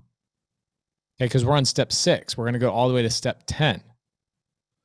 Then what we're going to do is we're going to start giving you and your accountability partners, which you should have between tonight and tomorrow morning at 10 o'clock, right? Everybody should have at least 3 people. And you guys should be comping 10 properties together. And I'm going to show you how to come up with those properties. Don't worry about this homework yet. I'm just kind of painting a vision for you guys. Okay. Don't overthink this, but the goal is to give you a framework by tomorrow. Or on step 6, we're going to come up with 10 steps. Okay. So we got 4 more steps tomorrow. And then on Friday, the homework is get with your accountability partners and find 10 properties that you guys should all comp together. Okay. And we're going to walk through that with you on Friday. On Saturday and Sunday, I'm going to basically give up my life to you guys. And I'm going to do a lot of general Q&A, and we'll answer questions about comping and all that kind of stuff. And the goal is for everybody to feel good about comping properties, at least understanding the software and understanding the buttons and the framework by Monday morning. Okay. Then what we're going to do is we're going to start reaching out to people on Monday and Tuesday, and we're going to show you guys how to submit an offer now that you know how to comp a property. Okay. Once you guys submit an offer, or once you guys understand how to submit an offer, then on Wednesday as a collective group, everybody in this challenge should be submitting an offer on Wednesday of next week. Okay. Then once you submit an offer, guess what we're going to do? We're then going to go find another property to submit an offer on. And then guess what we're going to do? We're going to submit another offer on another property. Repetition, repetition, repetition. Okay. And if you walk out of this challenge and all you can say is, I'm competent at comping, I know how to submit an offer, and I've submitted 3 offers in a matter of a couple of weeks, I think everybody will feel very confident walking out of this challenge. And what we're going to do is we're going to put this challenge on pause for probably about 30 days or so, and we're going to restart it and do it again. Awesome. That's awesome. Because I'm going to drag your ass. I'm going to drag your ass all the way through it. Okay. Thomas Jefferson, overthinker, says, do our accountability partners have to be from our same markets? No. Your accountability partners need to be active in the challenge. That's it. Okay. Pace, how many accountability partners did you tell us to have? Everybody should have themselves plus 3. So 4 total people. Okay. Themselves plus 3. Okay. So where's the link? Everybody should have already copied and pasted the link. I was going to suggest that they open up if they have a Mac or whatever. I opened up my notes and I copied it and I pasted it there so that way I can go into it later. You're a genius. That's what you should do, guys. Open up a Word document. Open up any type of thing. If you have a Mac, you have a Notes app. If you are behind us and don't have a Mac, open up a Microsoft Word. Open up a blank page. Maj says, what if we have more than 3? Maj, what if I called you an overthinker? You can't actually do the challenge if you have more than 3. Sorry, you're kicked out. Yeah. No, bro, it's good. If you have more than that, that's great. But I just want everybody to have 3. And what I want you to do with your 3 is that you guys all should be reminding each other every day, hey, challenge is starting, let's go. Challenge is starting, let's go. And then if somebody in your accountability group is saying, oh my gosh, I'm feeling lost, I'm feeling overwhelmed, get on the phone with them. That's what your guys' job is, to keep each other accountable. Don't let, you guys see what happens when we all try and help each other all simultaneously. It's a little challenging, but if you get in micro groups, everybody can kind of inch forward together. Mm-hmm. Okay. That's the goal of the accountability groups. Get people to show up and move forward. Show up, move forward. Show up, move forward. Okay. US number says, if I'm new to the challenge, how do I catch up on the first parts? What we're going to be doing is we're going to have Privy, the company Privy, Benson, the man who's been helping us on this challenge the last 3 days. If you are a client of Privy, getprivynow.com/Laura. If you are a client of Privy, I will have him send out the replay to everybody every day throughout the rest of the challenge. So on day 5, you'll get the replays of days 1, 2, 3, and 4. On day 6, you'll get the replays of day 1, 2, 3, 4, and 5. On day 7, you'll get 1, 2, 3, 4, 5, 6. Okay. And we'll keep emailing them out, emailing them out, emailing them out, emailing them out. We'll keep giving you the replay. We always record everything and we always share the replays. Okay. I hope I don't get fired at my work. I hope you don't get fired too, because I need you to be my private lender and I need your check to cash. Adriana, Yes. thank you for being part of this. Thank you for having it. Of course. We're going to change some people's lives. By the way, my sidekick, freaking Caroline Kane, is the shit. Sorry for cussing. I will repent later, but she is the bomb. She is the bomb. She is the bomb. Nathan Auckland, what up, dog? What's going on? Check it Good out. to see you. Yeah, I love it. You got the fresh gear, dude. Got it. I just got it 3 days ago. So I love it. What do you got for me today? couple things. I know you said the Gator is closed right now. Do you know when that's going to open back up? I know exactly when it's going to open up. And when would that be? The day that I meet Kanye West in person. Okay, I'll give him a call. Okay, get on it. What we're doing with the Gator Tribe, just FYI, and I don't want to give people more shiny objects. The Gator Tribe, I really wanted to create some massive value for people.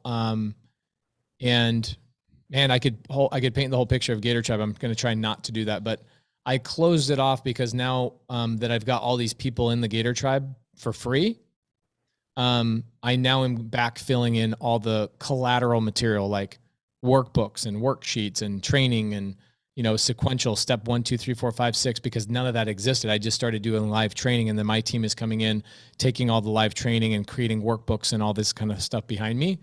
And so once they're done with that in probably 3 or 4 months, then I will make the live Gator training available again. Gotcha. And then I was wondering if you had an update on the hotel situation. West Virginia. No. No. Okay. And then I know I'm probably ahead of, and you're probably going to explain it in a couple days, but as far as submitting offers, are we using a real estate agent to submit offers, or are we going directly to the real estate agent? I can't tell you that. It varies. Don't answer the question. Sorry. We'll answer that question on Monday. Okay. You have to stay tuned. We will show you. We won't just tell you, we'll show you. Oh, I'm going to stay tuned regardless. I wanted to start submitting. Nathan, do you have accountability partners yet? I do. Good. Can everybody help everybody with a spreadsheet, by the way? If you need help with a spreadsheet, say, I need help with a spreadsheet. Here's my phone number. People really have a hard time. They do. And a lot of people are messaging me, guys, you are not allowed to add your name to the top 50 students. So if you're trying to add your name and it says it won't let you, there's a very good reason for that, because I've blocked it. Yeah. So also, if anybody needs tech support with the Privy app, my number is in the chat right there. Why does the Google Sheet say view only? Are they on the top 50 sub 2 students? Is that what they're on? They're on the wrong spreadsheet, like a knucklehead. I don't know. Let me see. Give them the link. Give them the link again. All right. Copy link. Will you double check about the accessibility? They can edit. Nathan Auckland, good to see you, brother. You should all be able to edit this. Gary, what up?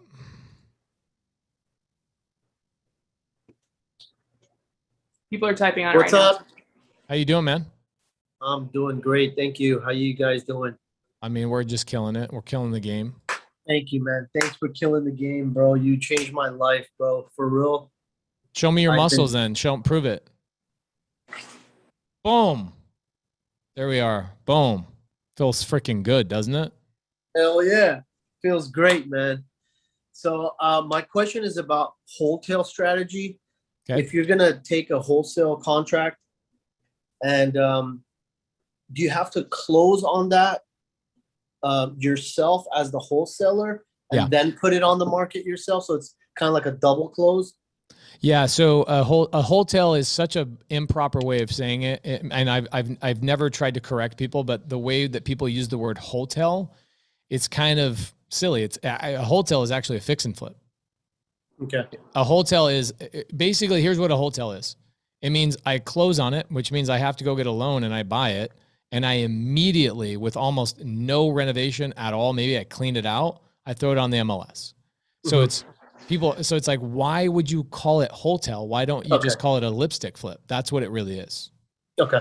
But you know what? It sounds cool. And I'm sure that somebody maybe started like a hotel mentorship and they're like, I can't start a mentorship unless I have a cool name. And so that weird hotel name came up. A hotel just means a lipstick flip. If you were going to get a house under contract from a seller or an agent and then turn around and list it on the MLS without buying it, that's called a novation agreement. Okay. Okay, that's creative finance stuff. Okay. But anything you have to close on is it's a fix and flip. Okay. Lipstick fix and flip. A hotel thing is like just a very, very poorly, it's a poor name. I don't know why people use it, but it is what it is. Is there a formula or a percentage of ARV that I should be getting the wholesale deal at? Yes. To I have a spreadsheet that we're going to go through on Friday. I don't want to overwhelm people with spreadsheets right now. So we're just moving forward in the right direction. I'm going to give you guys a spreadsheet. Maybe we'll do it on Friday. Maybe we'll do it on Saturday, but I'll give you guys that spreadsheet and I'll show you how to come up with these offers and it'll make a lot of sense for you. Peace and love to everyone. Thank you so much. Let's go, Gator. Let's go.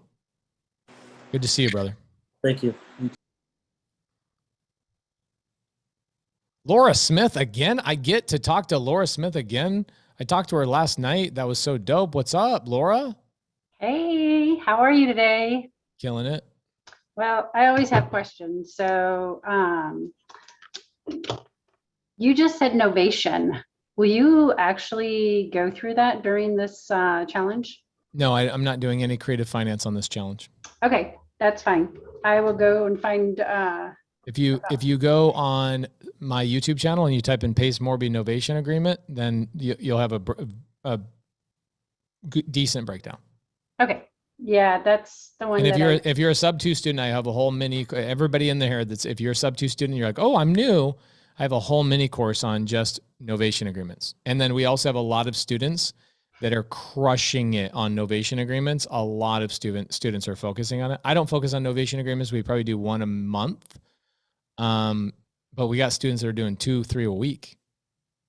Right. Gotcha. Okay. And then on the fix and flip rule, will you go through that on the FHA 90-day rule? Yeah.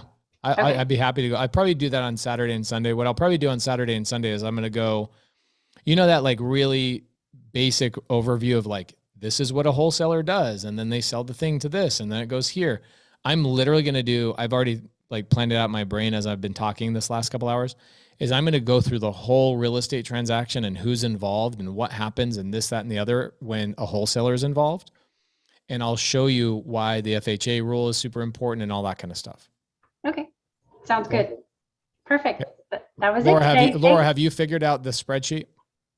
No. Why not?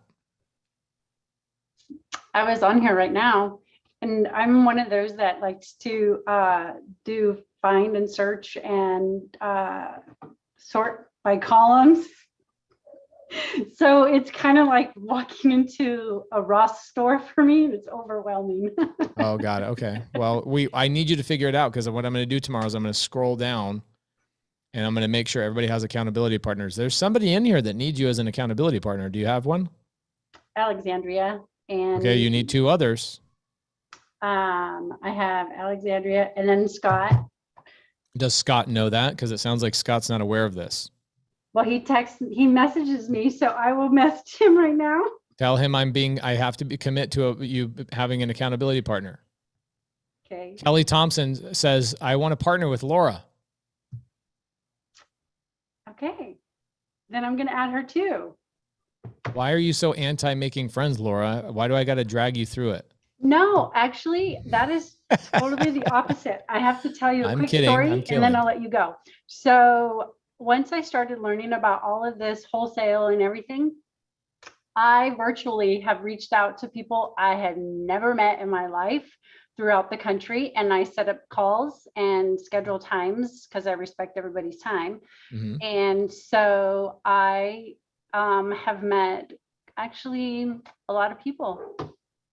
Good. You've done the right thing. You're in the right place. Tomorrow, Christian and I actually have a call in the morning. Good. Thank Don't let him close you on selling your house to him subject to, because he will. No, I won't. I live in a Are you nice sure? city. I've Yes. seen Christian at work. He's pretty good. You're gonna find yourself without a house tomorrow afternoon. That would be funny because he would be up against my daughter, who's really good in sales too. So Laura, guys, Laura points something out to me, is that there's very smart people in here that have not filled out their information on the spreadsheet. I cannot hit the number of 966 people if people are not holding each other accountable. I can't keep everybody accountable in here. Okay. Laura, good to see you. I only have a couple more minutes before you guys need to go into, actually Benson's thing's going right now, but I'm going to answer Louisa's question. Louisa, what's up?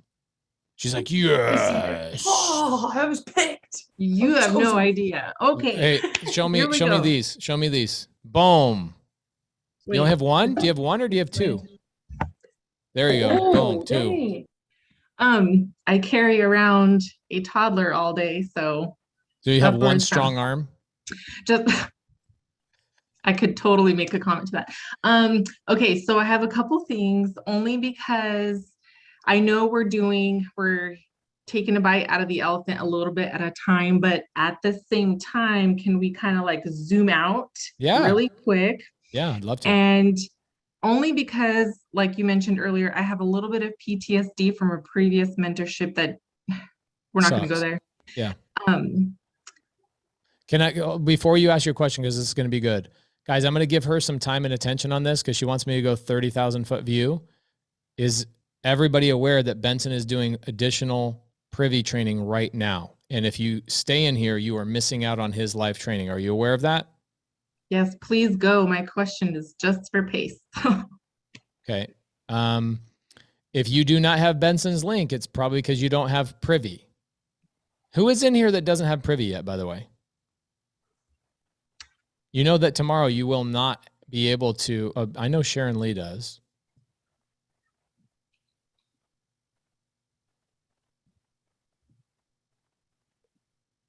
Jess Mayo says she has 3 accounts by accident. Well, there's probably 2 people in here that don't have it. You might want to share those 2 with other people for at least the next week. Wow. Caroline, we put the link in here for the side chat for people. Just so you guys know, tomorrow, the reason why you probably are not getting the link from Benson is because you are not signed in underneath Jamil's link or my link. Make sure Benson knows at Privy. Go to the chat on their website and say, make sure I'm underneath Pace. Okay? Go over to his link. Stop the chat right now so you guys can get it. Here's his link. It's on the side chat right now. Grab it.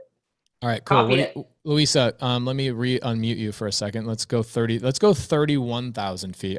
Forget about it. Let's go way out. What do you got? Okay. And I think maybe I'm looking for affirmation here. So this privy, this program, because I'm a wholesaler in California right now. With privy, I could do this anywhere without needing, because I have a personal list of buyers in my network, in my market right now. I could be doing this all over the states, and Privy will, what I want to understand is, where did the buyers come from and where did the leads come from? Am I still providing the leads, obviously? And then my next question is, I'm not providing, so the leads are in Privy. Yeah, so there's, great question. This is really great. Let me tell you, good question. I have covered this, but it doesn't matter because I need to cover everything about 12 times I wasn't here on day one, if that helps. Yeah, don't worry. Even though I did talk about it today a couple times, remember when I said at the very beginning, maybe you missed this at the very beginning today, I told Benson, I go, Benson, please explain to us what Privy is. And then he went on a 7-minute explanation and then I explained it in 3 sentences. Do you remember that? Yes, but where do the buyers, I know they're there. I know that what he shared, but where now you're not at 31,000 feet. Now you're at 1 foot. You're going all the way down to the thing because your curiosity is killing you. You got to move forward. So here, I'll give you an explanation, but I did explain this. I just want to be clear for other people. One, what does Privy do? Okay, shows you opportunities. Okay. Both on market and off market. For the off market, okay, this is what Privy does really well. Okay, it shows you on market properties that are wholesale opportunities. Okay, by looking at their algorithm, they look at properties that are listed with real estate agents and they go, oh my gosh, this would be a really good wholesale operation or opportunity. Reach out to this agent, offer them this number, and then you can go off and wholesale that deal. Okay, so you're going to see a lot of on-market deals. Tons and tons and tons and tons of people are buying on-market deals through Privy. They also have off-market opportunities through like foreclosures, okay, and bankruptcies and miscellaneous things like that. So if you are looking to generate off-market leads, then Privy can do that. Here's what Privy does not have. And Privy has two other things. Actually, I'll do those two other things right now. So yes, you can get all your opportunities from Privy. Is this making a little bit of sense? Am I giving you? Yes, but timeout. But PropStream can give me all of that too. Then keep PropStream. But I'm not going to train you on PropStream. Oh no, that's fine. Here's what PropStream is for. Okay, PropStream is primarily for. PropStream has like a driving for deals tool. You could pull basically any type of list that you want. Mm-hmm. That's not what Privy does. So if you're out cold calling and texting and doing a ton of direct to seller, here's the biggest challenge, Louisa, is that people ask me all the time, which software do you use? I hate to tell you, but I use all of them. I use Batch Leads for specific things. I use PropStream for specific things, and we use Privy for specific things. We stopped comping in Batch Leads. We used to use Batch Leads for comping, but nobody has as good of MLS direct data as Privy does. And so for me, without making a good amount of money every month, I look at $77 or whatever it is for Privy as nothing, right? If I'm only using Privy as a comping tool, because the thing is, like, you're in California right now, but you're in a nationwide network, which is pretty powerful. Somebody reaches out to you and says, Louisa, I saw you wholesaled this deal. Will you please help me in Arkansas? And you're like, I'm not doing direct to seller in Arkansas. Sounds like you're doing direct to seller. Is that right? Right now, yes. What are you guys doing? Cold calling, texting? What are you doing? I'm doing both cold calling, texting, and I have my husband who helps with driving for dollars. His job requires him to kind of drive sometimes. So okay, so great. So here's the thing: is for you specifically, nobody else should be listening to this. For you specifically, you should keep either PropStream or Batch Leads, whatever one you prefer.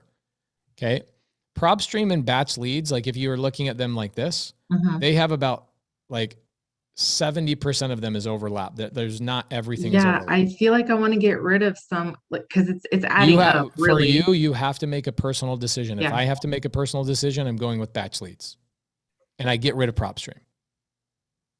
Okay, the only reason I use PropStream is because there's a couple of lists that PropStream gives that I like better than Batch. But here's what I do at PropStream. This is weird, and this is where it gets really confusing.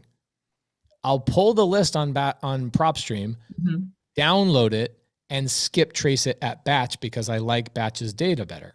That was my other question. Benson mentioned Privy had contact information, but I missed the part, like, is it already skip traced? Are we paying addition? So the monthly fee that we're signing up with, is that it, or are there other features inside that we're going to continue having to pay for, like Batch or PropStream? No, there's no other features that you're paying for. That at least that I'm aware of. Maybe there's something that a feature I haven't touched. So, but it does have contact information in there for us to call. What I do is these are all professionals. Okay, so these are people that have all, like, your buyers. This is what's funny is, like, people go, I'm going to skip trace cash buyers. I'm like, you don't need to skip trace cash buyers. Their contact information is public record and Privy. Like last night I was doing a Zoom where one of my students in Colorado, Maj, is like, Pace, I got a deal. It came from an Astro student. What do I do? And I go, call a buyer and send it over to a buyer. And he's like, okay, but how do I do that? I go, oh my gosh. So I go into Privy, find a buyer in Privy, no money. I have their contact information is right there. I call the buyer, I go, hey, I got a deal. Two streets away from a deal that you have actively listed on the market. Are you looking for opportunities? He goes, yeah, send it over. I didn't have to spend any money at all. Didn't have to skip trace it because the data was already there. Yeah, I think I misunderstood the contact of the actual properties we're looking up versus the buyers. Okay, so buyers are people that are going to buy my product after I Yeah. wholesale it to them, right? Yeah. So people that are like, I'm skip tracing a big list of buyers. I'm not a huge fan of skip tracing big lists of buyers. Okay, and the reason being is because I have a relationship and a friendship with basically all of my buyers. And you're going to see that we do that in here. That's going to be some of our homework next week, is actually developing close relationships with these buyers that you just go, I'm just looking for deals for you, and we're going to bring them to them, okay? On the seller side, we're talking about two different situations here, okay? Luisa, you're not one of my students. I am. How, I'm like, did you kick me out? I'm kicking you out right now. No. What do you know what your avatar is? Your avatar is direct to seller.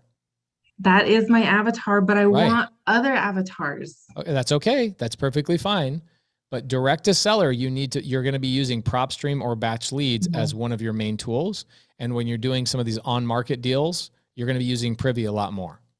Okay. Okay, I'm going to tell you, Privy, here's the thing is, if you are, let's say you're a Gator lender, I wouldn't suggest you ever use PropStream or batch leads. If you're a unicorn agent, I would never suggest you use batch leads or PropStream. Privy is the only piece of software that I would say all 19 avatars should be able to use. Okay.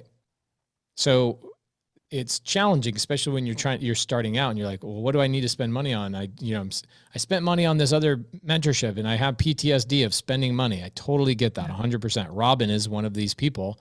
I am one of these people. This is why I go above and beyond for everybody all the time, is because I have PTSD. So, it is challenging, and I understand that. You're trying to weigh the options of like, what should I do? If I were you, decide, do you like batch leads or PropStream? And you have to make a determination for your direct to seller business that you should only have one of them. And then for your working with other people and doing JV deals across the country, I would say do Privy. Okay. Okay. Thank you. Does that answer the question? Is that what It you does. wanted? Yes, I needed a little affirmation about all the things we talked about. So I'm going to get into the spreadsheet right now I need accountability partners. I'm kind of like you. I think you mentioned a while ago that you kind of like, you work better when you can bounce off of other people. I'm the same way. Yeah. I'm a monkey see, monkey do type of person. Yeah. I want somebody to reaffirm what I'm thinking. You know, just like you're like, I kind of feel I'm 90% good on this, but I just want that extra 10% reassurance. Right? Exactly. And you and your husband are working direct to seller model in California. What market? It's just me. My husband started this a year ago and realized he still was in love with his job. And so that's good, which is great. But I didn't know anything about it when I started. So it was like a baptism by fire. Yeah. So I've been doing it full time since January. I love it. And Fresno, California is our market. Okay. Do you live in Fresno? I live in Fresno. Have you become friends with Sam Singh and all of our students there? Yes, actually, I was just texting him about something else. Good. Then he should be one of your accountability partners. You know what? I will ask him. I was too shy to ask him because I know he's a busy person. You know what's funny is that there was one point where Sam Singh had never done a deal in his life. And then the second he joined Sub 2, he started cranking out deals. He has promised me, and he has absolutely fulfilled that promise. He said, Pace, because of how much you changed my life, my job is to change every student's life that comes in my path. So don't be embarrassed or shy to reach out to Sam Singh. He was in your position at one point to actually way more new and green behind the ears than you. Yeah, I need text him and say, Pace says, by the way, that iPhone he's texting you with, I bought him that iPhone because I got sick of I saw green. that. I was like, oh, bro, if I have to text you another freaking green bubble, oh my God. Text him and say, I'm talking to Pace right now. He says you need to be one of my 3 accountability partners for the Elephant Challenge. Okay. I'm gonna text right now. Thank you so much. This is me taking action because for a long time I was watching and learning, and I'm more of a hands-on. That's boring. It was. And I was like, oh, this is cool. I'm gonna try that. Oh, this is cool. I'm gonna try that. And finally my husband had a come to Jesus meeting with me. Oh yeah. I understand that. I'm having to come to Jesus meeting with 900 of you right now. So we're doing it. We're doing the thing. Awesome. Thank you. Yeah, me and Sam, we have a lot in common as far as the whole immigrant thing and all of that. So I'm trying not to get lost in the sauce here and take action. Good. You're going to be submitting offers through Privy very, very soon. It's going to be awesome. Yeah. Thank you. Thank you.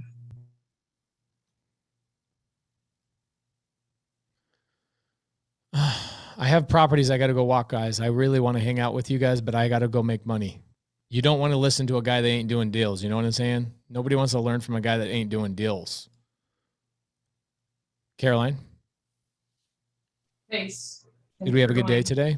I think it was an amazing day. Thank you for going step by step. I remember what it was like being new. And that's really, you're the reason why I joined the mentorship, because I messaged you and you took the time to walk me through stuff when I was not even a student. So I think you added a ton of value. I really appreciated how you were actually even breaking down that fix and flip property that we saw and just getting your thought processes behind how to flip things, because I didn't know how to do that before. So thank you so much for deep diving. So guys, here's what I want you guys to do. What is our homework? What is our homework tonight? It's very simple, but it needs to be done. It's very important. What is our homework?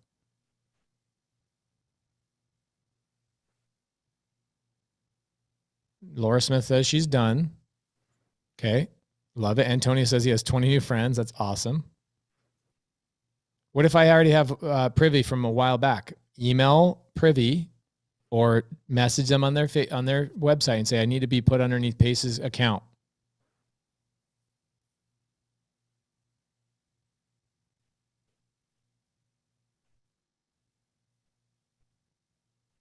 Pace, you're the man. Thank you so much for this. Guys, if you are not following Pace on YouTube, you need to go follow him. Not only will you get deals in here, you'll get deals on his YouTube. You've done so much, dude. You've done so much for my life. I appreciate you. If Pace has impacted you, how long have we been on the Zoom now? Holy smokes. 4 hours and 15 minutes. I'm going to go walk some properties in 115-degree weather. I got new keys to 2 new properties. So look forward to hanging out with you guys tomorrow. Please make sure you get your homework done, because tomorrow we're going to finish the framework for comping and we're going to come back in here. Also, make sure you share it with people in the free Facebook group. We want to have 966 offers submitted in one day. It's going to be a blast. Caroline, you're the shit.